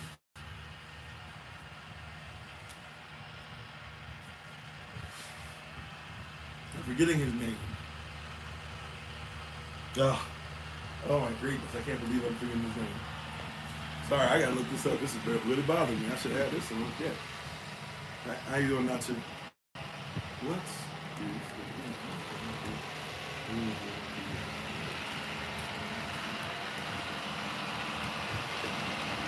Can't believe I forgot this. Oh, it's not a name? Why did they do that? It's definitely not a name. What is his name? So now I go. Okay, hold on. I gotta look it up. I'm sorry. Give me a second. He's sent in Revelation 8, I believe. I think he's the third. No, the third one is Wormwood. Who was it that was sent down? Who had? Okay, maybe it's Revelation chapter 9. Maybe I was right.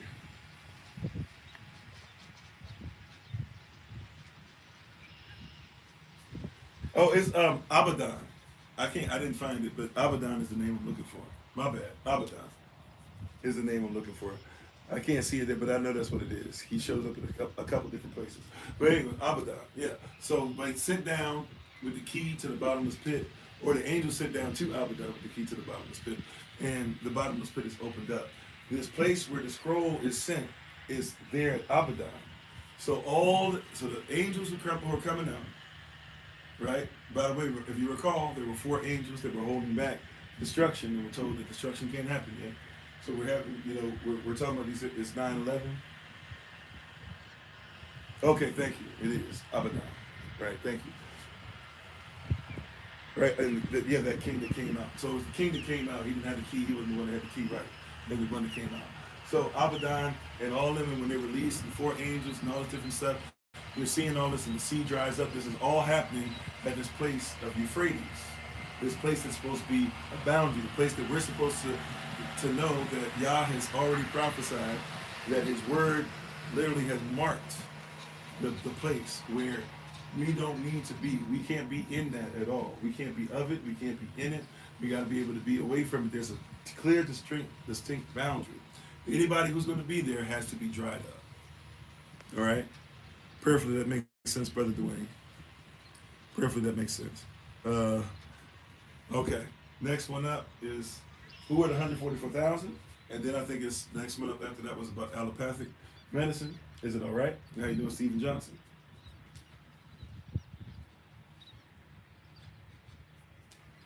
The bottomless pit of oil. If you can see how much oil is there, not a bottomless pit, right? The pit that we're talking about there, and once again, it's a metaphor at that point, because even if you're looking for it, you'd have to look in the water, and the water they're talking about with the bottomless pit of oil is not exactly where their bottomless pit is. But that being said, even with that, that's not a bottomless pit per se. But once again, that's why I said be careful, because a lot of persons be not deceived will try to get you to focus on wars, rumors of wars. We actually know, even though no man knows the day or the hour when the Most High will come back, Christ did answer the question as far as what is going to happen, what needs to happen for Yehoshua to return. Anybody recall? He tells us who will be saved. Those that endure all these things that are happening, that everybody keeps saying that's a sign of the last days. He says, if you can endure all that and keep on doing what you're supposed to, then you will be saved. That's Matthew 24:13. But then Christ comes right behind it in Matthew 24, verse 14, and says that we have a responsibility. We are supposed to make sure that this word is given out to the entirety of the earth realm, to all 4 corners, and make sure that every place has had an opportunity to hear not a message, but the exact, precise message of the Most High. He says, when that happens, he's coming back. Now, no man knows the day or the hour, which is actually a marital scripture, talking about that's, when he's going to be sent by the Father to go get the bride who's supposed to have oil in her lamp and be prepared for his arrival. But we do know that on our end, having oil in our lamp in Matthew 25 as well, or Matthew 24:14 specific, requires us to make sure that we're giving the word. Matter of fact, that word God spelled or gospel in Matthew 24, verse 14, we've taught you guys already, 99.9% of the time, I would say 100, but there's always a chance I could be wrong on one. So 99.9% of the time, when you see that word, it's evangelize. Look it up even in the Greek. So if it is evangelize, we're supposed to use one particular word back to the original, the origin of the word, and use that to evangelize. And as we evangelize using that specific word, once everybody has had an opportunity to be evangelized or decide to shun the evangelizing, right, then the chashva is required to come back. So we have a part to play in his coming back because we're married, or right now we're engaged. No? So I'm on. So that's what that. So yeah, but back to the 144,000, real quick. 144,000. We're dealing with 144,000. Revelation chapter 7. 144,000 pops up a couple more times, right? Pops up with those who are going to know the song of Moses and Revelation chapter 15. It pops up, I believe, in Revelation chapter 11. Talking about the 144,000 will be the ones in the inner court, and then everybody else who's part of the nation will be grafted in, will be in the outer court, because we have to be a specific way and not try to expand and increase the law, whatever. We have to be specific, the root, and then those who are coming in, as the tree grows, they can expand in the outer court, and then of course at some point we're all going to be the same court, same nation together. There are things in the lands of man that can't be deceptive, rather prophecy fulfilled by deceivers. Meaning that what? Meaning that I am deceiving you because I don't agree with you? I'm not sure what that means, man. And if so, then show me what I said that's wrong and tell me why your opinion on what the scripture says is wrong. Because it says, be not deceived, many will come in his name. So if that's the part you're talking about with me, but then it says after that, don't get stuck on wars and stuff and think that means it's the end times. Then Christ tells us what to do. So I'm not sure where we're headed with that. But if you're going to use ad hominem basically is the same as saying your mama. It's funny, even though it don't mean nothing. Right? You got to have contextual facts that help us to the real truth, or to be able to live in truth. Or else what's the point? Right? But it literally, Christ tells us, hey, don't get caught up when there's wars. Those are signs, but that's not a sign that's about to end. He tells you if you really want to know when the end is coming, right? He says you can tell these things have happened in the story of man, so we know we're getting close. But pay attention really to the word. See, pay attention to, wait a minute, persons are finding out who Israel is. Pay attention to, wait a minute, if you want to be Israel, we have to become a nation.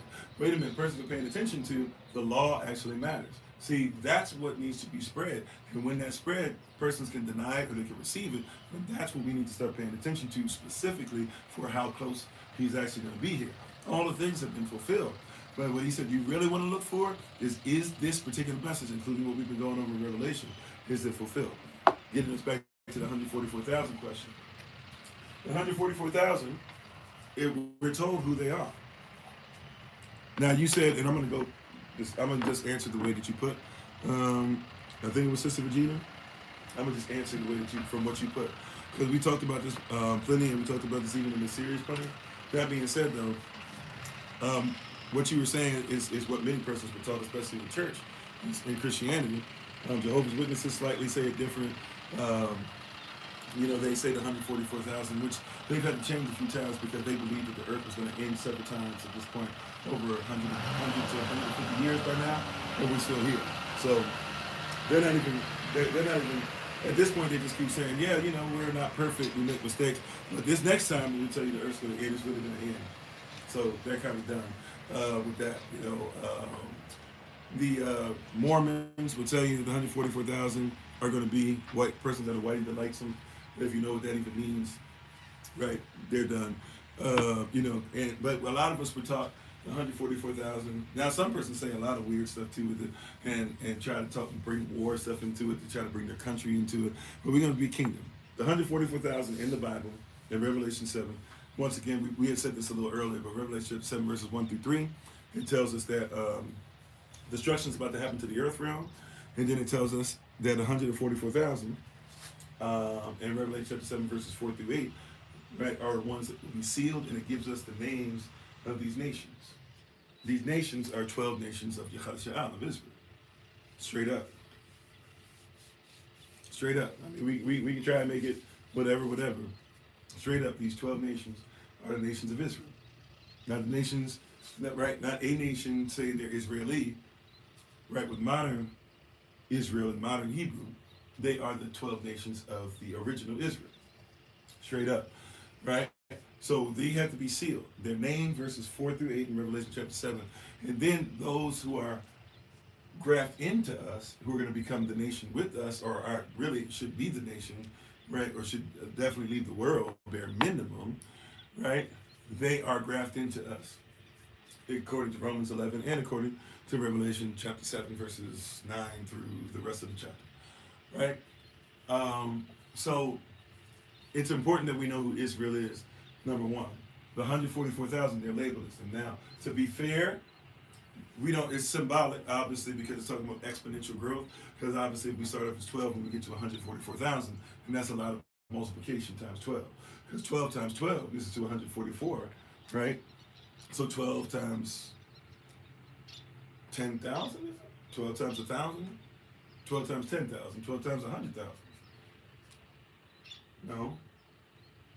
12 times 12, okay, now I got it. Somebody looked at it, what is it? Well, there's a bunch of different ways, because we've actually done different ways, so that's what I'm thinking about. So we're not 100% sure how this lines up, but it's just talking about multiplication. Are we talking about that there's 12 nations of Israel? Yes, for sure. Are we saying, therefore, that like the 12 nations can also be like 144,000 families? That could be possible, right? Could it be that these are just 12 families that have continued to expand? Also possible. Could it be obviously that we're talking about those that are grafted and others are married into, because we're talking about nationality, and that's how nationality works, where even those who are strangers, if they become part of your nation, then they can't be strangers, they can't be foreigners, right? There's different ways we can look at it. Do we know 100% who every single person is? No, and it's not for us to know. We're just told what these persons should be. It even tells us the 144,000 should be persons who follow the law. There should be persons who do not lie. There should be persons who live a chaste life. There should be persons that are faithful to the Most High. We're given all these things in Revelation, right? But what we're taught, what persons have taught in church, is that, oh no, the 144,000, it just represents everybody who's going to heaven. No, it doesn't. It does, because the 144,000 will go to heaven, but it's not even everybody, because the 144,000, it says there are those who are grafted in with the 144,000 that are going to come in as well. So obviously the 144,000 are a specific group, and we're told who they are, we're told their name, we're told even that they have to know the Ode of Moses. And if you get a chance to go back in our recordings, you can look back. We went over Deuteronomy 32, which is the Ode of Moses, and also Revelation 15 tells us, I believe it's verse 3 or maybe verse 4, but Revelation 15 also tells us that if it's the Ode of Moses, it's the Ode of Christ. Oh, thank you. How you doing, Miss 2000? You said, can it be 144,000 as each of 12 tribes? That's why we said it could be. But once again, yeah, but even in the 12 nations, those 12 nations or those 12 families have families under them who have families under them. So as far as the actual breakdown, and is it even 100%, 144,000? Or are we just talking about exponential growth? You know, that's, at least as far as I have, as far as the Bible tells us, that's an unknown thing. Can I tell you, right, we know who it is as far as the nation of Israel. Can I break down exactly who each person's individual and who's Bob? No, I couldn't do that. If somebody tells you they can do that, I would tell you they probably a lie. But you know, maybe there's somebody that can. I can't get in their head and in their heart. But we do know that those 144,000 represent the nation of Israel. We also know the great crowd that's going to come in with us and be grafted in and be considered Israel as well, but they are not of the original family. We know that it's important that they have a chance to come in. That's why your Bible says stuff. That's why because Paul says the law is holy, the law is perfect, the law is without sin, and if you say it has sin, then Elohim forbid. That you should be forbidden, and we should be forbidden for saying that. You should be forbidden from our presence. If you're going to tell that lie, that the law is not holy, the law is not perfect. Paul says that, right? If you put your flesh on it, it becomes sinful, right? And the law that you have is the law of sin. But if you leave the law the way it's supposed to be, it is perfect. It's the law of the Spirit. That's what Paul said. But Paul also makes it a point to say, you know, that we're talking about that crowd that's going to be grafted in. He even says, hey, there are persons that are going to come in, and therefore in that instance, there will be no difference between the Jew nor the Greek. In Romans chapter 10, verses 11 and 12. Verse 12, I think specifically, there's no difference between the Jew and the Greek, right? So that because we'll all be Israel if we're all following the law, being one nation, being under Yah's will, being of His ways. That being said, though, if you're not careful, He says in Romans 11, and you're saying that you're better and that Israel no longer matters, you're in that Balaam doctrine. He says, well, I will make sure to tell you that, hey, Elohim forbid that too. And your branch that was grafted in can be taken off, and the branch that was fell off can be put right back on. Because the tree that you're grafted to is still Israel. Paul says that. In other words, Paul said, hey, don't get it twisted. Don't forget who we be. He even said in Romans chapter 11, he says, hey, I need y'all to know that if you're talking to me, you're talking to a Hebrew of the Hebrews. He's a Benjamite. He said, this is Benjamin talking to you. This doesn't say anybody. So if you can't listen to the Israelites, he said, then Elohim forbid, because you can't listen to me. And it's always interesting that persons miss that part of what Paul said. Paul said, if you can't handle a Benjamite giving you a word, then you can't handle the word. Because if you say you love me and you love the message, but then you say that you should go ahead and throw Benjamin away because some Benjamites, because we do this weird thing that all Benjamites or all Israelites were against Christ. That's not the case at all. But he's like, if you think all Israelites are gone and you're grafting to the tree that's Israel, well then how can you be grafting to a tree and you talking to the tree? Salah. Right? So yeah, so the 144,000, they represent Yehudashah, they represent Israel. And then there are those that would be grafted who are also Israel. They're also, they're not in the inner court, at least not at first, according to Revelation chapter 11, but we'll all be one family, we'll all reign together, we'll all be where heaven meets earth. Yeah, so that's what the 144,000 is. Okay, as far as the next question. Okay, thanks, love from above. As far as the next question, and I see you, Elder Tamer, I think you just popped up, but we had Elder Anais, what was it? It wasn't holistic, what was it? Allopathic. I have to look it up real quick just to make sure, because I'll be forgetting which one allopathic is. I'm not gonna hold you. I'll be like, when people say allopathic, I'll be like, hold on, let me double check what allopathic is, because I'll be trying to call allopathic something else. Okay, I thought so. So I'm going to read, so just to be clear, I'm going to just read this definition, just so I'm giving, so if the definition is different than what you're talking about, Elder and Eyes, please let me know. I'm going to just read the definition that pops up here. How you doing, D? Thanks for being part of the community.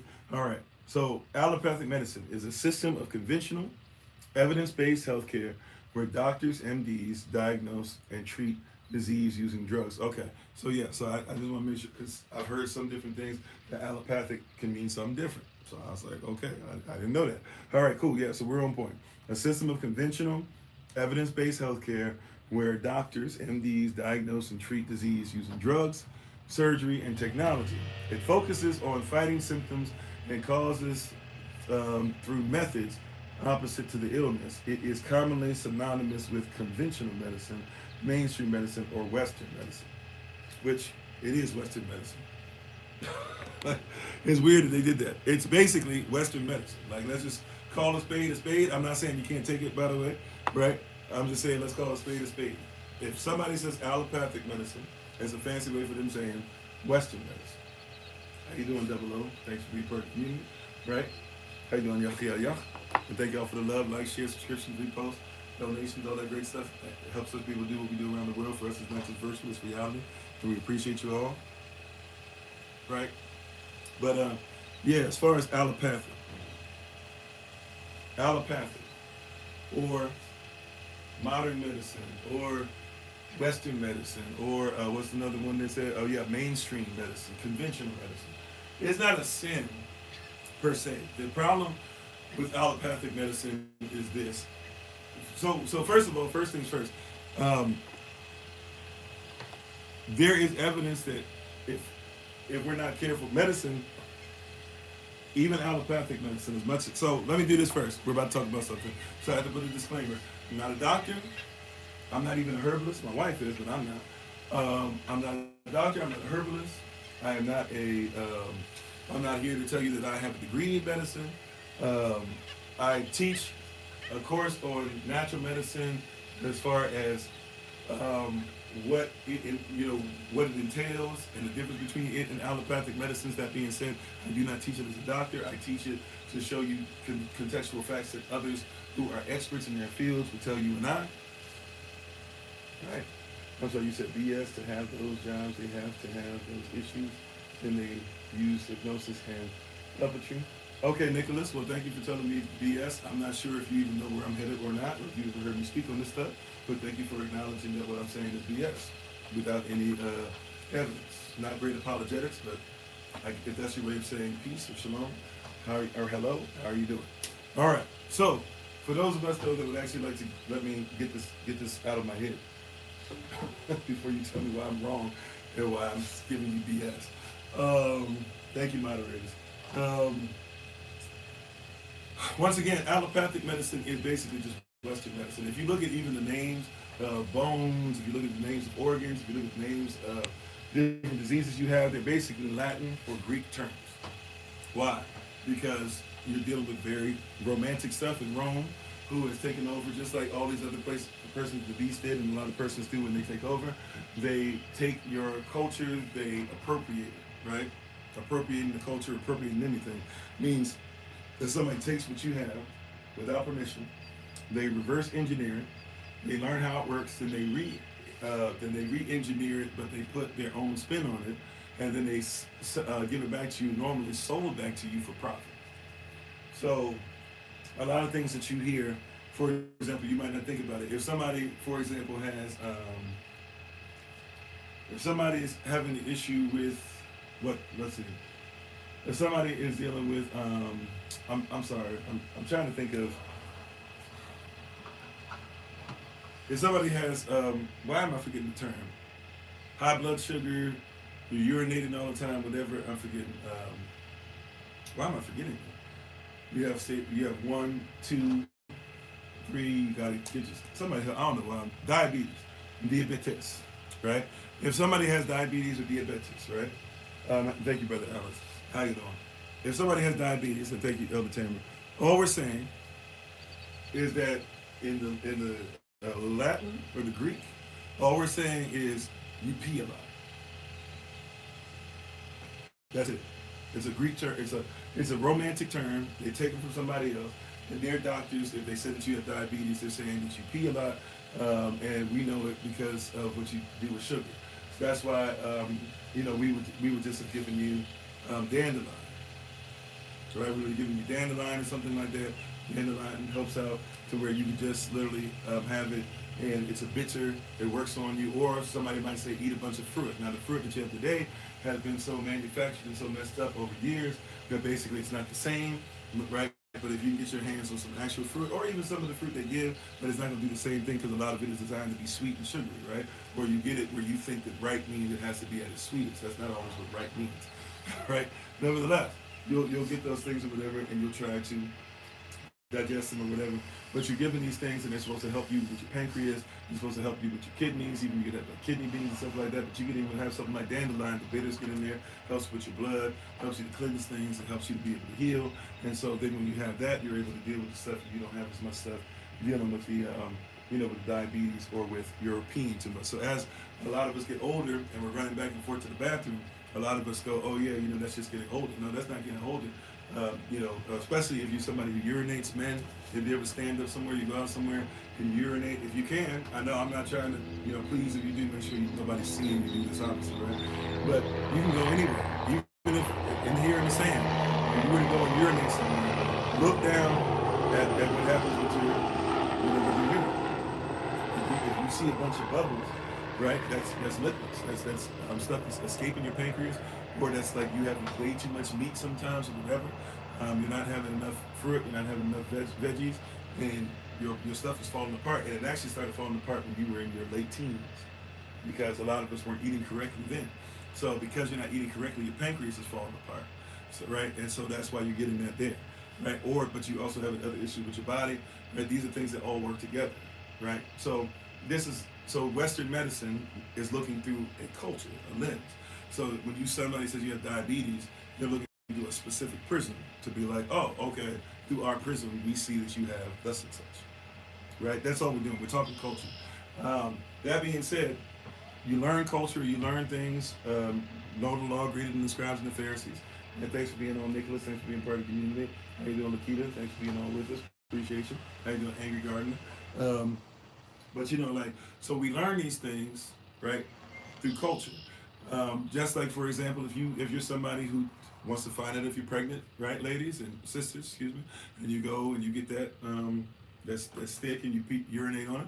Well, that's something that in Kemet we would have had you, urinate on certain things, right, and certain flowers that would turn certain colors and stuff, and it was a pretty great success rate of being able to find it. Not only that, but we would be able to tell whether you were having a boy or a girl, right? Now somebody would say today, oh, that's archaic, or somebody would say that's barbaric, because a Roman would say that somebody who doesn't speak like them is a barbarian, not because they're even a dumb person. A barbarian is supposed to be somebody who, like you guys say, when somebody talks to you, you don't hear him anymore. He said, oh yeah, she was talking, she just kept going and going. No, she was blah, blah, blah, blah, blah. But back then, they'd be like, oh yeah, somebody talking, they don't talk like this. So they just talking and bar, bar, bar, bar, bar.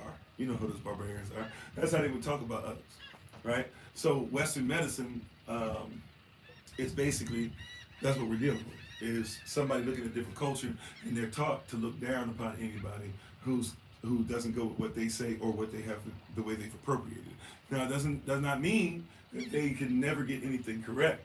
But when we start talking about pharmakia or pharmacy, and the way that they take, remember, pharmakia is the word for sorcery, and pharmakos, right? The one who's providing the sorcery, or the pharmakia is pharmakos is the sorcerer, the one who's actually looking for magic. It's called, for us, we would look at it as magical practicing persons. Even in the Greek, that's how they would label it. That's why you still have persons who do that, pharmakia, the pharmacists, giving you stuff in the pharmacy. That's where that comes from. That's not a made-up thing. That's actually legit where that term comes from.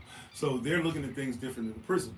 Even, for example, when those of you, and I'm not saying maybe you should have, to each their own, the vaccine stuff, we've already said where we stand on that, and I have to be careful because they'll try to lie, and persons will try to say that I said something I didn't say and try to down us or whatever, right? That being said, when you look at what's going on with, how can I say, when you look at what's going on with Holy Spirit, okay, so when you look at what's going on with the jab, the stick, whatever, right? The only reason why they jab is that's a cultural thing. If you went to places, and I'm not trying to say all white persons are bad, blah, blah, this, that, whatever, right? A lot of persons don't know how much so-called black persons were rulers in these so-called European nations and stuff anyway, right? But that being said, I'm not trying to talk about race as much, right, as much as one might think. If it's apropos, it's apropos. If it's not, it's not. What I'm trying to just show you is a fact. Once again, culture. If you look at, okay, why did they even do the jab? Like, to be fair, there are African nations, that used to do, a couple of them that did a jab here and there. Can't lie about that. Right, but it's not something that you would say is normally our culture. And even with that, it wasn't necessarily that. It was like, oh, okay, to make sure that you won't get poisoned, we dab you with like little poisons throughout your life, or to make sure that you can go through and run through different things and not itch. We might put like poison ivy or something like that, dab it on you, something like that. It was not necessarily the same as what we consider a vaccine. That being said, the reason why persons do the jab the way they do, I actually started lying about taking the jab when I was in the military. I was in the Navy, not the Army. Hopefully the statute of limitations is up. No, I'm joking. It's not a problem. Yeah, but I kind of started lying about it after a while. I took the ones that they kind of forced you to take, and back then I didn't really know all the stuff that came with it anyways. But as I kind of started feeling a certain way, even things that were trying to force me to take, medicine-wise, I just stopped taking it, if I be honest. Just be honest. How you doing? I'm 144 now. So, yeah, so I kind of stopped taking it. I don't recall the last time I've done any form of any jab, even to take even to get fluid. I don't recall the last time I've ever done any of that, to be honest with you. I don't know if anybody, technically, I don't think anybody in my family, as far as I know, I don't think anybody in my family, as far as immediate family, even the person that traveled with us, I do not think any of us have taken anything since 2015. Would be the last. Well, okay, I can't say that. My older children, I don't know. I hope they're not, but I can't. They're adults. You know, they get there. I don't know. Right? They wouldn't tell me if they did. But as far as I know, nobody's done anything since then. I pray they haven't. That's all. You know, you gotta hope. Train up a child in the way they go. When they grow old, they won't depart from it. You hope they haven't departed. But yeah, I haven't. The last person that I know of that I saw knew it. I think it would be 2015. So that's a ways away. That's a long time ago. And even then, it's too soon. Should never happen. Won't let it happen again. Right? Unless, yeah. But anyways, I don't. But yeah, the only reason why the jab is in there the way that it is because in the culture that we're in, you have to know that the belief system was that if you get a disease, if you get sick, they believe that you're being attacked. Right? So they attack what's attacking you. So the belief system was that you're being attacked by whatever's in you. Like even a lot of persons don't know, for example, elves in their origin used to be believed that they went through in your veins and stuff, so you were itching. So if you were itching too much, I mean, it could just be blood flow. It could be that you are having issues with that or that you're getting blood flow back or whatever. But what do? They have to put stuff in you or try to attack it or even try to bloodlet. They're trying to get rid of the little microscopic elves that were running through you. It was a belief system. Right? We're talking about, right? We wrestle not against flesh and blood, but against origins. Let's just be honest, right? So you have persons doing all this different stuff. But when we get closer to what we call the jab and the stick and all this stuff now, what actually started taking place is that persons were very dehydrated, and the drinking water was always nasty and vile and disgusting. Right? Persons were taking chamber pots and just throwing them out the window. There was no sewage system. There was zero sewage system. Look it up. I'm not making it up. Right? In many of these places, right, there was zero sewage systems. In England, at one point, zero sewage systems. Right? And if there were any versions of sewage systems, they weren't up to snuff. Right? Even in Kings, I mean, if you we did a whole live session. I'm not trying to gross anybody out, but we did a whole live session last year, and maybe I did one or two of them in a row. Maybe I had two in a row or something like that instead of one. I know we did at least one live session where I told you guys we're gonna go long, but I'm gonna gross y'all out, and we just talked about how disgusting and vile these places that you think are like these great ballrooms and stuff. You would have never wanted to be in the king's court. King Henry VIII, you wouldn't have wanted to be in his court. The Tudors, they were disgusting. And I'm not just talking about, they didn't take a shower. I'm not, right?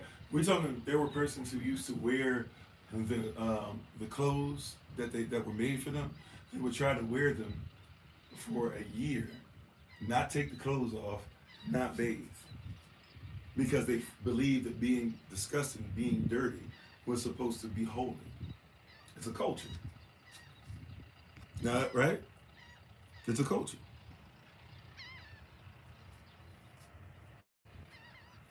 Just being honest, right?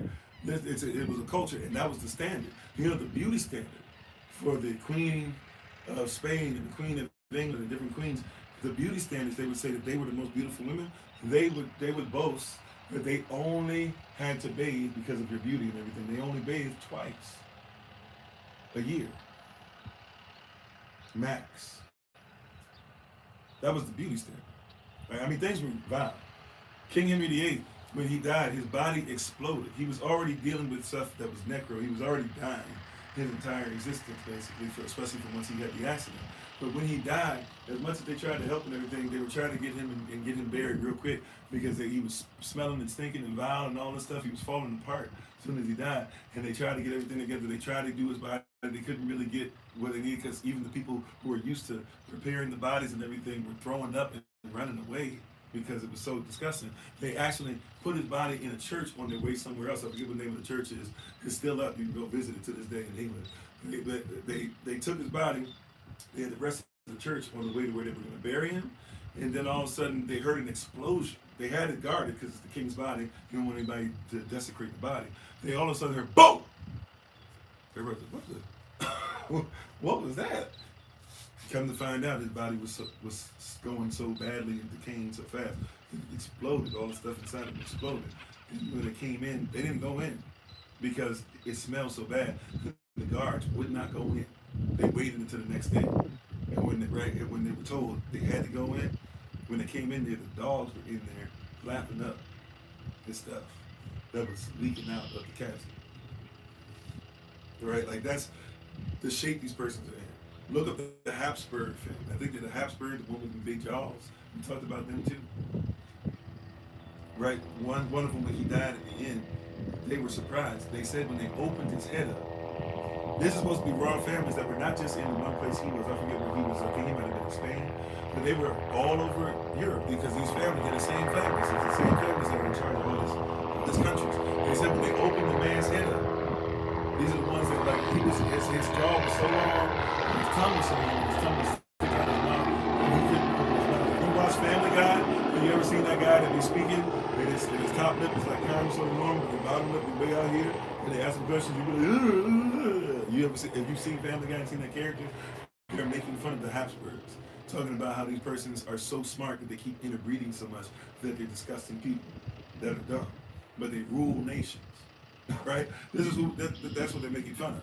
And so if you look at the Habsburgs, though, right, that last one, after him, there were no more because they had bred so much with each other they couldn't breed, they couldn't have any more children, right? Bottom tooth, is that what they call them? Yeah. And then they got another thing they call another guy long bottom or something, or something like that, or yeah, bottom tooth, whatever it is. But then they said that when they did his autopsy, the one that I'm talking about, that was the last one of that family with the extreme tongue and the extreme chin. They said when they did the autopsy, they opened up his head. They said that there was nothing in there but liquid. They said they looked like something the size of maybe like a peanut, maybe a small fruit, like maybe a big peanut or something like that, or maybe like a really small fruit or something, but they said that was his brain. He making decisions for the country. That was his brain, y'all. You see what I'm saying? You got to be careful when the person be trying to tell us who these kings are, what they believe, and that. These persons are not who we were sold. Right? But anyways, that's what they were living in. That's why, right? They couldn't drink water, so that's why alcohol was so big and still is so big in Europe. It's cultural. It's cultural. How you doing, Sister Adriana? Right? It's cultural. You're the same way today with just puppets. Yeah, it's cultural. So they had no drinking water. It was dirty. They had no sewer system. Persons, whatever, even wells and stuff were there. They were getting contaminated because persons were just throwing poop and persons were throwing, all types of just nasty, disgusting stuff. Trash was being thrown out. They weren't really doing trash systems and stuff. It was really, really bad. So basically, they were having problems to the point where all they were drinking was alcohol. You couldn't drink water. If you recall, Paul talks about this in the Bible. Now, this wasn't a normal thing in the Bible, but he said, hey, if you go certain places, he said, make sure that you're aware of when you go certain places, make sure that you drink and you mix the water with alcohol. Why? Because there's certain places you go to that their sewage system isn't together and they haven't put that together, or you get to certain places you can't trust. You could die. There are some persons, even though a lot of us think that Alexander the Great was poisoned, Alexander the Great, more than likely, I don't know, nobody really knows for sure, but more than likely, he probably just drank water that was bad, or somebody just gave him regular water, and he was thinking he was a deity anyways, so he just drank the water thinking nothing could happen to him, and didn't make sure it was mixed with alcohol, and he died. More than likely. Now, that he could have been poisoned, don't know, right? But more than likely, he drank some water. And the way of cleansing the water back then, there wasn't a purification system outside of maybe putting it through some rocks. But if water's pretty bad, putting it through rocks ain't really going to do so much. So more than likely, he died because he drank some water and he didn't make sure that he mixed it with alcohol to cleanse the water. How you doing, Abraham Matthews? Thanks for being part of the community. How you doing, Mr. Tina Turner? Thanks for the repost. Appreciate y'all. Right? So that's why they drink so much alcohol. So in that stuff and thinking that these things are attacking your body and blah blah, eventually somebody started testing some things. They heard about things that other persons of other cultures were doing, with possibly introducing persons to things just to make sure that they weren't allergic to things when they got older or whatever. And then they said, what if we just What if we, because they believe that whatever's making you sick is something attacking your body. And they said, well, we should attack the body back. They said, well, what if somebody has, a sickness or a disease, what if we took the disease and we just put it back in them? Right? Or what if we found another disease? What if that disease fights another disease? Because that's ultimately what the jab is. Right? And so they tried it. And then eventually they said, well, they got to a place where they started realizing, okay, we need to give them a dead version of the disease, right? But then they started saying, we'll do it preemptively, right? So we'll give them a dead version of the disease before they even get the disease. And in that way, if they get the disease, their body should be able to fight it. But it's a really bad thing to put a disease in somebody, and it's a really bad thing to put a dead version of something in somebody. That's why a lot of persons end up, as much as we don't like to talk about it, that's why they have trials and stuff. A lot of persons are, crazy out now. I guess they use animals. Supposedly, there are test subjects that are humans, but they'll use animals first. Supposedly, right? But they used to use slaves. They used to use us. Sisters, that's why when you go and you get your stuff done at the OBGYN, gynecologist, it'd be painful and cold and stuff. But hey, it's better than what they used to have, because sisters, especially if you were in one of these sisters, they would have held you down to a table and they would have experimented on you. They would have put wooden things where you would have got splinters and stuff. They would have been practicing on you as far as babies in your womb, as far as C-sections. They would have been cutting you up, doing all types of stuff. That's why you lay on, that's not the only reason you lay on your back, but that's why one of the reasons you lay on your back. They started having you lay on your back because there was a French king. You're supposed to give birth squatting, right? Because when you first feel that pain, you go, something's coming, you squat, right? That's, you actually, if you look it up, there's something called a birthing stool. That's how you're supposed to, bear your children. But anyways, I won't go deep into that. But yeah, they lay you on your back and they experimented on you. And eventually the father of medicine, their father of medicine, Western medicine, did these things. So I say all that to say, there's a lot of stuff I could go deeper and deeper. I'll say this, because the answer to the question ultimately, is, can we take Western medicine? Is it a sin to take it? There's not a sin to take Western medicine, because not all Western medicine is bad. As I said yesterday or the day before, whichever day it was, I was like, yo, if something happened to me and I get hurt, right? I get a broken leg or something like that, and it's swinging. I'm not gonna just eat fruit, or I'm not gonna set it myself and then hope, unless it's an emergency and I'm out by myself somewhere. I'm not just gonna set it myself and then be like, okay, well, hopefully I set it well enough. Let me get some bone set, and then I set it with the herb in a bad way to where now I can never walk again. If I'm hurting and I need something, there's certain things that are there. Even if aspirin is not the greatest thing to take, because they're not even giving you real aspirin anymore, they're giving you a straight synthetic thing.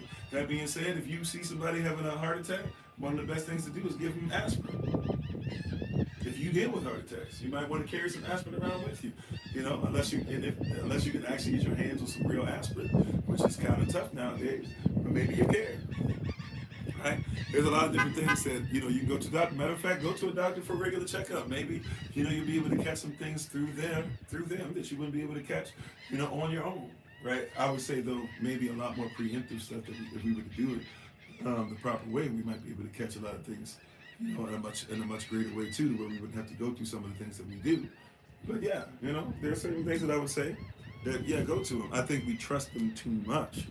I think we don't take time out to be like, hey, before we give them all this trust and all this patience and all this money, right, and all our time and a lot of stuff that's taking a pound of flesh off of us before they even do anything. I think maybe sometimes we should actually do things in a manner that, we can take, like, our bodies are designed where you can take care of yourself in a lot of different ways.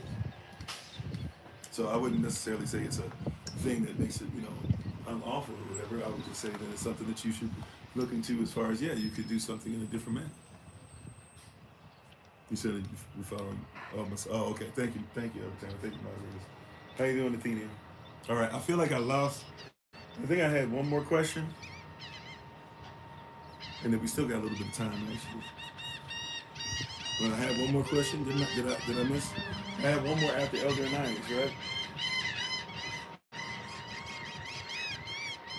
Okay. Did I used to take jabs? That's not the one. I answered that anyways.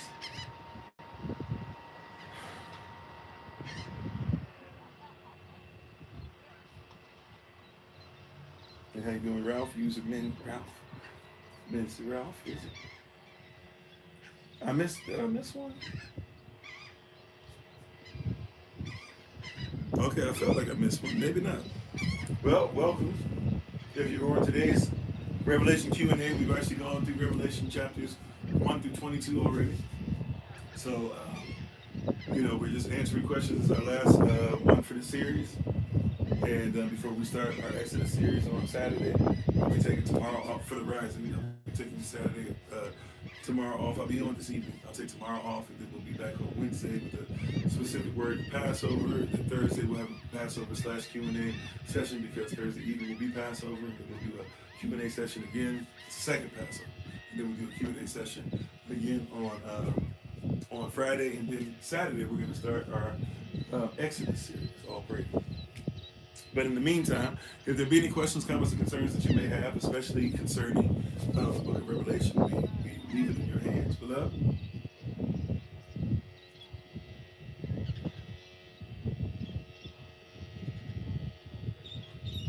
Sorry about that for the pause for some of you. But if there be any other questions, comments, or concerns, we leave it in your hands. If not, I'm not going to cause you to be on any longer than necessary. How you doing, Sister Jennifer Simone? Okay. So, if there be any, did I miss something? I feel like I might have missed one. Yeah, of course, you can ask a question. Feel free. That's what we're here for. This is the last day of our series. I'd have to look for that, Sister Regina. I think I have some. I'm still working on some stuff myself. I think I have some. This one's not going to take me forever in a day. I'm actually finishing up, and I got to get in touch with my brother Alex, our brother Alex too, but for some stuff too for YouTube. But I'm actually working on finishing up the first one. I'm looking at going to try and do about 10. It's not actually that difficult to put together. So we'll put together 10 comics for 10 different biblical figures for the children. So we're going to do a lot with names in there, or maybe not 10 biblical figures, but 10 parts of the Bible. So we'll have like a creation piece. We'll have like a Psalm 119 piece. We'll have a piece on Moses, a piece on Kofi, stuff like that. They'll have characters, they'll have names and stuff in there as well. So I might even put a little, what do they call it at the end? Glossary, right? With it at the end. Not sure. But as far as there are some that I see, and those literally, like I'll be talking trash about putting books out, then I'll put them out for 17 years. But the comic book thing, since I got help with it, all I'm doing is putting the words together, and then I'm giving instructions to them. Hey, make it look like this, do this, blah blah. I want this many pictures here, blah, blah. And so that one's actually pretty decent, pretty easy. We will have a Revelation book coming out too. I found a way to be able to download all the teachings from Revelation, so it's going to take me a minute to kind of go through. I got to read through everything, take out all of my stops, doing this, whatever. But all the stuff we talk Revelation in the series, they'll actually be a book as well. So those of you who might be interested in having something to keep, you never know. Don't ever just assume it'll always be there on YouTube, or something you might even prefer to read, or be able to, take this or take that, or maybe even listen to the recording and be able to highlight or whatever it is that you like. But we're working on that. That'll be my next one.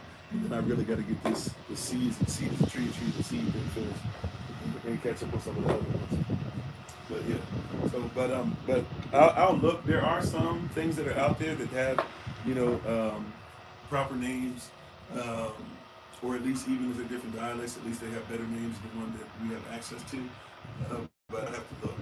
Elder Alma is great for that too, because of her teaching the children all the time. She has a lot of access to some of those things. But you said ever since Passover, you've been experiencing fallout with your family. It's really been messing with you. How do you handle this? You're set apart, and that it comes with division. It still hurts. There have been some scriptures that bring you comfort on the matter. So that happens. I'm really just walking this walk.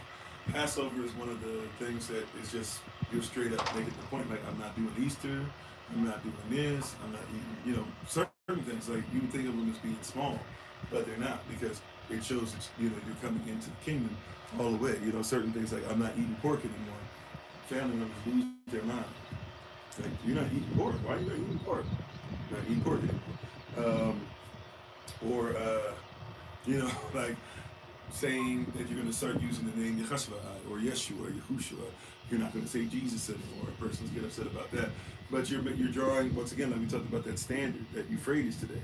We're drawing a line in the sand. We're saying specifically, we're not going to do that. Like straight up, we're just not. We're not.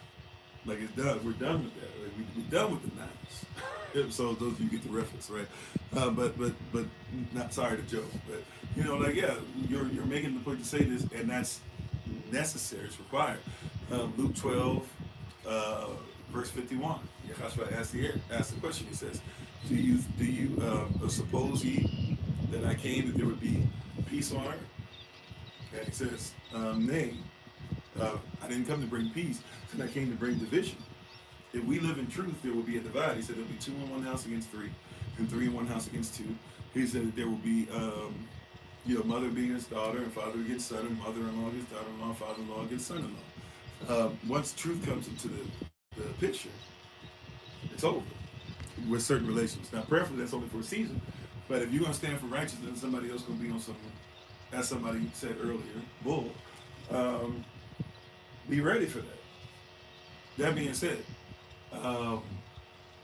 some things as far as how to deal with it. Number one, that's one of the reasons why hashtag We Be The Nation, we created hashtag A Safe Place these last couple of years, really focusing on this last year and a half, really focusing on those things. We're really digging into that. Oh, Elder Tamara had a question. That's who it was. Okay. Didn't you have a question, Elder Tamara? I said I was going to come to you. And then we got so many things in the chat, I couldn't find it. Was it you, Elder Tamara? I think it was. Now I can't find it. Was it you, or were you responding to a question? You had it. Okay. I see you. No, it wasn't you. Okay. All right. Maybe we answered them all. You probably responded to somebody. All right. Thank you. But yeah. So one of the things that I do, because to be honest, I've been a black sheep in the family for pretty much my whole life, even when I didn't know it, I knew it, I felt it, right? But especially since then, I come from a family of preachers.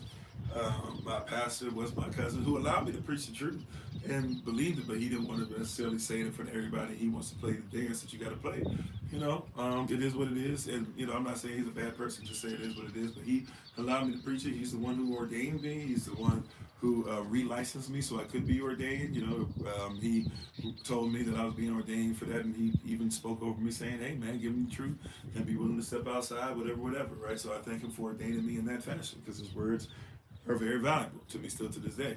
But I come from him. I come from, my father didn't necessarily walk the walk or whatever, but he came from that society. My uncle, my cousin's father, he's a pastor as well, and we used to argue over things because he wanted me to bow down to whatever, and I would be obedient, but I can't be obedient to the falsehoods. So I used to be like, yeah, I can't follow that. I'm not going to do that. I'm not going to present myself as something that I'm not. The list goes on, and that's just one side. The other side with Jehovah's Witnesses. At least a couple generations of them were Jehovah's Witnesses. And so even there, but then even with that, out of them, they knew about Israelites and stuff like that, but they wouldn't necessarily say anything to me because they wanted us to be Jehovah's Witnesses. So to be honest with you, I'm kind of in a position nowadays. I pray it's only for a season, not just for me, but for the sake of my son and my grandchildren and stuff like that. But I'm kind of not my wife's family will be fine, but my side of the family, unfortunately, it's kind of sad. My mother, if she was around, I think she would have made sure that things stayed a little better. And I really don't, at this season, for about a year now, year and a half now, I really don't talk to my blood relatives like that. And it can be very difficult. One thing that I've learned in this community building, and that's one of the things that's really missing for us, that's why we try to do so many different things the way we're doing them, even offline, even outside of the regular live sessions, is we're supposed to become a family, a nation. A nation comes together. We should be, according to the Bible, that's one of the most missing, the most missing ingredient. All these things that we're seeing, if you pay attention to it, these are persons that have met, know each other, love each other, send money to each other, support each other's business, live together, right? Even if everybody's coming against them, they all stand up for each other. Either they sacrifice for each other. Nobody's without, because if one has, we all have, because we're with each other. It's a missing ingredient, so that's a huge part of it. And I've learned in my journey, that the word is true. A friend, a true friend, sticks closer than a brother. I've learned that, and it is. I've learned in some really rough ways. And I've said this before. I was saying this the other night. Was I saying this on Friday night? I was saying this the other night when I lost you guys at the end of the live session. I was making the point to tell persons, hey man, I really love y'all. I really appreciate you guys, because I've been in churches, I've been in kingdom halls, I've been in temples, I've been in mosques, I've been an agnostic, never an atheist. I've ran with them, but never an atheist. I've been with cats that are on the street, even though I've never been a street ninja. Forget me, I'm about to say something else. I've never been a street ninja, but I wanted to be one at one point, and I hung around them. And I've never experienced true love, even in churches where I'm not gonna say no person ever loved me, but even in churches, I've never experienced like this thing, even in other persons who had camps, I've never experienced this thing that you guys have shown me, where literally you guys don't even know. I've talked about situations before where we had a family member that was going through, and literally was like out of it, and was in the middle of the hood, and we needed to find him. And praise God, some of you got up in the middle of the night. Some of you who we hadn't even talked to in a long time just got up, or were trying to, or couldn't. Some of you couldn't because you had family responsibilities. Some of you, whole family, were getting up, even walking around, was getting on buses and stuff, just to look to make sure that my family member that none of y'all even know and doesn't even believe what we believe, but because we just reached out to some of y'all in the area, y'all made sure they were straight. I thank y'all for that. Like, I've never seen genuine love. Like, when I'm telling the truth about something, being like, hey, or even sometimes I'm not telling the truth. I've had some of y'all call me out behind the scenes and be like, look, Kofi, I know blah, blah, and this and that, but I'm watching the lives. I'm seeing what's going on. I know where your heart is, but for real, you don't have enough.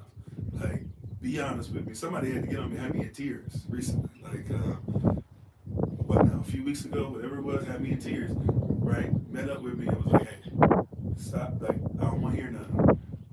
I need you to go research. Say what it costs. I don't know if I can take care of it or not, but you need blah, blah. And you faking on everybody. Everybody doesn't think you need blah, blah. You need blah, blah. And they saw it. I praise God for them seeing the spirit. Right? I never, like, somebody sitting me down and being like, yo, like, it's okay for you to. And I be telling everybody else this, right? So they got on me. They use my own words against me. But like, they had me in tears. I'm just up there crying. But they're right. They're like, I know what you need. I know blah, blah. They were like, I'm in a place where, like, praise God. You guys have helped us in the past. You guys don't know how much, even if you thought it was only a little bit here or there, you've helped us a lot over the years. Hey, I want you tell me what it is, right? Like, I haven't experienced that. That's something, and I know I'm talking financial a lot, but I'm just saying, even hugs, person's checking on me, person being like, hey, I didn't see you on today. You all right? Like, I haven't had that before. That's a big part of what we're trying to do, and how you doing, Kathy? Thanks for being part of the community. That's a big part of what we're trying to do. So I would say, I'm not sure if you've been in, look, take your time to see if you would like to do those things or not. I would suggest, if you haven't had a chance or if you'd like to, there's sisters on here right now, right on the platform you're on. I can't say the name of the platform yet, but there's sisters in the platform right now that I'm pretty sure if you needed to be able to just be like, hey, can you give me information from the community? Can I have information on one of the elders to talk to as a sister? Even if you'd like to reach out to me for something, or to my family, such as we have, we give unto thee. I don't always have the most time in the world, but I try, such as I have, I give unto thee. And even if it's only a little bit of time, we'll treat it with the proper empathy and the proper respect, and even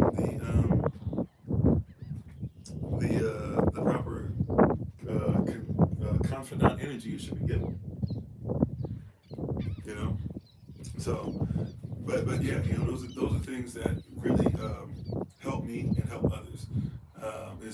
That's a big part that's missing for us. Is when we come together, we have a mindset of coming together for a service, but not realizing that we should service each other as much as is humanly possible. You're rocking heavy. Yeah, I recognize his name for sure. But But yeah, if we can get you more involved, or if you feel up to it, dip your toe in. You don't have to jump all the way in. The water is fine, but dip your toe in. I don't. My family gets mad at me because when we are places like this, I don't just get into it. Wait a minute, what? Is that a log? Is it an animal? I'm sorry, I'm tripping. I didn't know what that was. All right, maybe it's just a log. I don't be knowing what would be out here in this area. Anyways, so if I go in the water, right, and like they get mad at me because I dip toe, or I'm the dip a toe. I'm the like go slow. I'm the unless somebody in trouble or something like that, I can go. If we're at a pool, and especially if I can dive, but even if I got to do a cannonball or something, I'll jump in the pool. But when it be like something like this, I be as soon as the water, especially when the water start getting like at your waist and it hit like hit your belly button, so be like, oh, I'm that guy, right? So I get it. If you got to dip a toe in, feel free to dip a toe in slow. But we're here, and take your time. We ain't going nowhere, and the Most High is not going anywhere. And just take time out. I know some persons coming, and we're a strong drink. I'm a strong drink. I know that. I'm very highly repetitive. I say the same thing 55 million times. I'm going to live it. And if you ask me certain things, I'm going to be very principled on certain things, really all things. But yeah, take your time.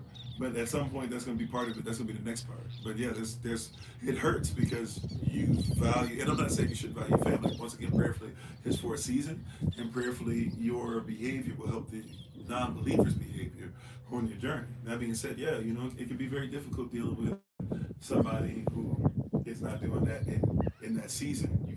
You're not compatible. And somebody who you thought there would never be any incompatibility, now you're starting to realize that maybe there was compatibility longer than what you thought. It can be a lot. With that, I would say, continue prayer, continue fasting, and just empathy and love for those that, Malcolm X said this once when he gave a speech. He said, be careful when you come down with everybody else. When you're starting to come out of the way that the world thinks about you. He says, be careful when you come out of it and you start calling your brother or your sister a coon or whatever just right off the bat, right? Like if somebody's a sellout, fine, but he was like, be careful just being angry and mad and frustrated and saying everybody's evil, blah, blah, blah. He said, because such were some of you. And that always stuck with me. The Bible says something very similar too, right?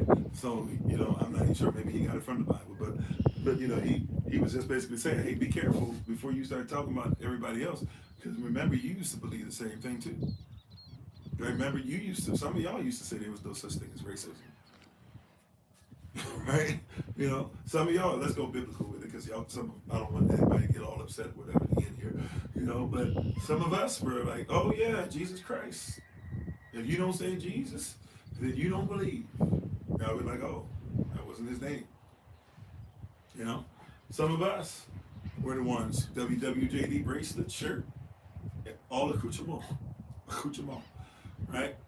Now, not so much. Some of us were the ones that were telling persons that, if you don't preach the way I want to hear, ears tickle, then I'm not trying to come see you. Now we're like, I want the truth no matter what. At one point, we were, all have sinned and fallen short. At one point, we were there too. So that's something that helps me as well. Is that like, even if I realize somebody's out of pocket or somebody's doing something, even some of the persons, like I said, like when I talk about my uncle still to this day, well, now it's changed. Well, he used to be my uncle, my cousin who was my pastor, his father, used to be my favorite preacher, number one. Then I met another guy, and he became number two. I don't know if you know either name anyways, but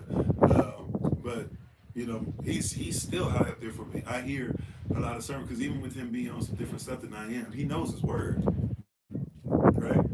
Don't get it twisted. He knows his word, right? But yeah, there's some things to where I really thought like, oh man, I'm gonna be like a follower of his and da. And he showed in many different ways, especially when he couldn't have control over me. He dropped that, and that's something too I've learned. How you doing, Armand, Elder, nice. Yeah, we need the truth no matter what. How you doing, Charlotte? Thanks for being on. And that's one thing too I've even been learning. I've been talking to some persons about even recently with sometimes like over the I mean, SOC has been around since 2000. A lot of persons don't know this. SOC has been around Officially since 2005, but really since like 2004. SOC. It's been in my head since like 2001, 2, or somewhere in there. But SOC's been around since like 2000, officially since like 2004, 2005. Um, and I've had a lot of persons leave and a lot of persons come in. By the way, sometimes it's y'all's will that they go and do something, or I was in the military at the time. You know, there's a lot of different things that have happened with SOC over the years. But it's been around since before anybody even knew about us being on social media. You know, and even when we were first on social media, before they canceled our first couple channels on YouTube and TikTok, they didn't even, you know, we were not even necessarily doing what we do now. We were using the prism of the kingdom to talk about some very vast issues and stuff. And now we use it, you know, to make sure we're building the kingdom in a much more tangible way. That being said, though, you know, we've gone through many different iterations of it, and there have been a lot of persons who've come in, and I swore that this person was going to roll with us to the day that everything went. And some of them, they got stuff from us, and then we never heard from them again. Some of them were using us just to get paid. You know, we didn't pay them, but they were using us just to, you know, go to this member and this member, ask for this, ask for this, ask for this. You know, and we didn't see him anymore. Some of them, it was because like they had a thing for, like we had a couple situations where a person had a thing for me, and they didn't get to me, and then next thing you know, they're gone. You know, a lot of just interesting things that have happened. We had persons who have said that, you know, they learned from me, and then all of a sudden out of nowhere I was a terrible person. You know, whatever. Some persons, they grow, or they need somebody else. Like I said, that's why there's branches on the tree. You know, not everybody got to be SOC, and I'm not mad that if persons choose that. But that being said, you know, you learn in that there's seasons, and even with stuff, there's persons who said they were blah blah, were talking about me like a dog behind my back, and you know, a lot of them don't even know that I knew that they were, and then they came back, and it is what it is. Cool, I forgave.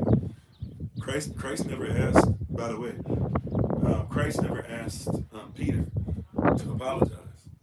Y'all know that? He never said, Peter, say you're sorry. I'm not saying that you shouldn't demand a sorry if that's your love language or your forgiveness language or whatever, right? But Paul never asked Peter for an apology. I'm sorry. Christ never asked Peter for an apology. He said, if you really love me, feed my lambs. That was that whole thing. When they were going back and forth, Peter still hadn't apologized. There was still this weird tension. So he says, hey, if you really love me more than these fish, then feed my sheep. Came back and said, hey, if you really love me more than these fish, feed my lambs. Came back and said, if you really love me more than these fish, then feed my congregation. If you take care of them, you take care of me. If you take care of them, we fine, we straight. So, you know, these things that we talk about and walk by, they can be hard, you know, but you got to live by the principle no matter what. You say, hey, funny how we always have a Judas and Peter in the circle. Yeah, I mean, and in my family especially. I was talking about this last night. Somebody really, really close have been trying to talk to persons that travel with me, and trying to tell them things about me. And I had to be like, well, no offense, but these persons who are trying to say things about me, I was like, when the last time they've been here to show love? I was like, they got to get themselves together. Everywhere they go, there seems to be division. And yet, here it is, and I'm trying to separate, do things for my people, and especially spend some moments with my family and then somebody coming in off the top rope with some trash. I forgive it, but you got to build up trust. And if you're not going to build up trust, I'm going to start speaking against you. Mess around. See, because what is it? We say this all the time now. I'm forgetting this today. My greatness. Not just only Baraka knows it, Baraka's and curses those that curse us, but no weapon formed against us shall be able to keep that in your back pocket. No weapon formed against you shall be able to prosper, and every tongue that rises against you shall be condemned. Make sure you know who you are or who you need to become, because that is the heritage or the inheritance even of Israel. Am I? All right, I don't see anything else up on there, and it's only 11. So I thank you guys, or it's just about 11, so I thank you all. You might be able, I don't know, I'm gonna say we might be able to do a little shout out, but I think we'll just let you guys look out over the water on TikTok. So I'm gonna feel free to just look out there. I'll bring y'all closer. And hope that you guys enjoy it. So those of you who know how the shout out works, you do what you do. And other than that, I'm gonna go ahead and take my leave. It's time for us to get ready, get on the road anyways. Start heading back, get some work in. I will be on this evening, prayerfully, same thing we've been doing. I'm gonna try to find a place to do the live session. Hopefully we'll be able to hit the signal somewhere. If we're not, my apologies. Tomorrow, so I'll be on this evening on TikTok, YouTube, 8 p.m. New York time. Shalom. Oh yeah. Oh no, I'm not going to enjoy the beach. I'm coming out here because I can't get signal anywhere close to where I'm putting in work. So I'm gonna go back over there, and then when I finish, I'm gonna clock out there, and then I'm gonna go. I wish I could. Maybe tomorrow. Maybe tomorrow. I'm gonna try my best to get Solomon to the beach as much as possible, so he can get his workout and stuff in, and he can enjoy himself, and we can enjoy ourselves together. You know, we both, all of us like the beach actually. But anyways, but not today. I'm actually going to get some work done. So he'll be able to play some soccer where we're going, but I'm gonna be putting some work in. I'm gonna be getting my hands in the soil.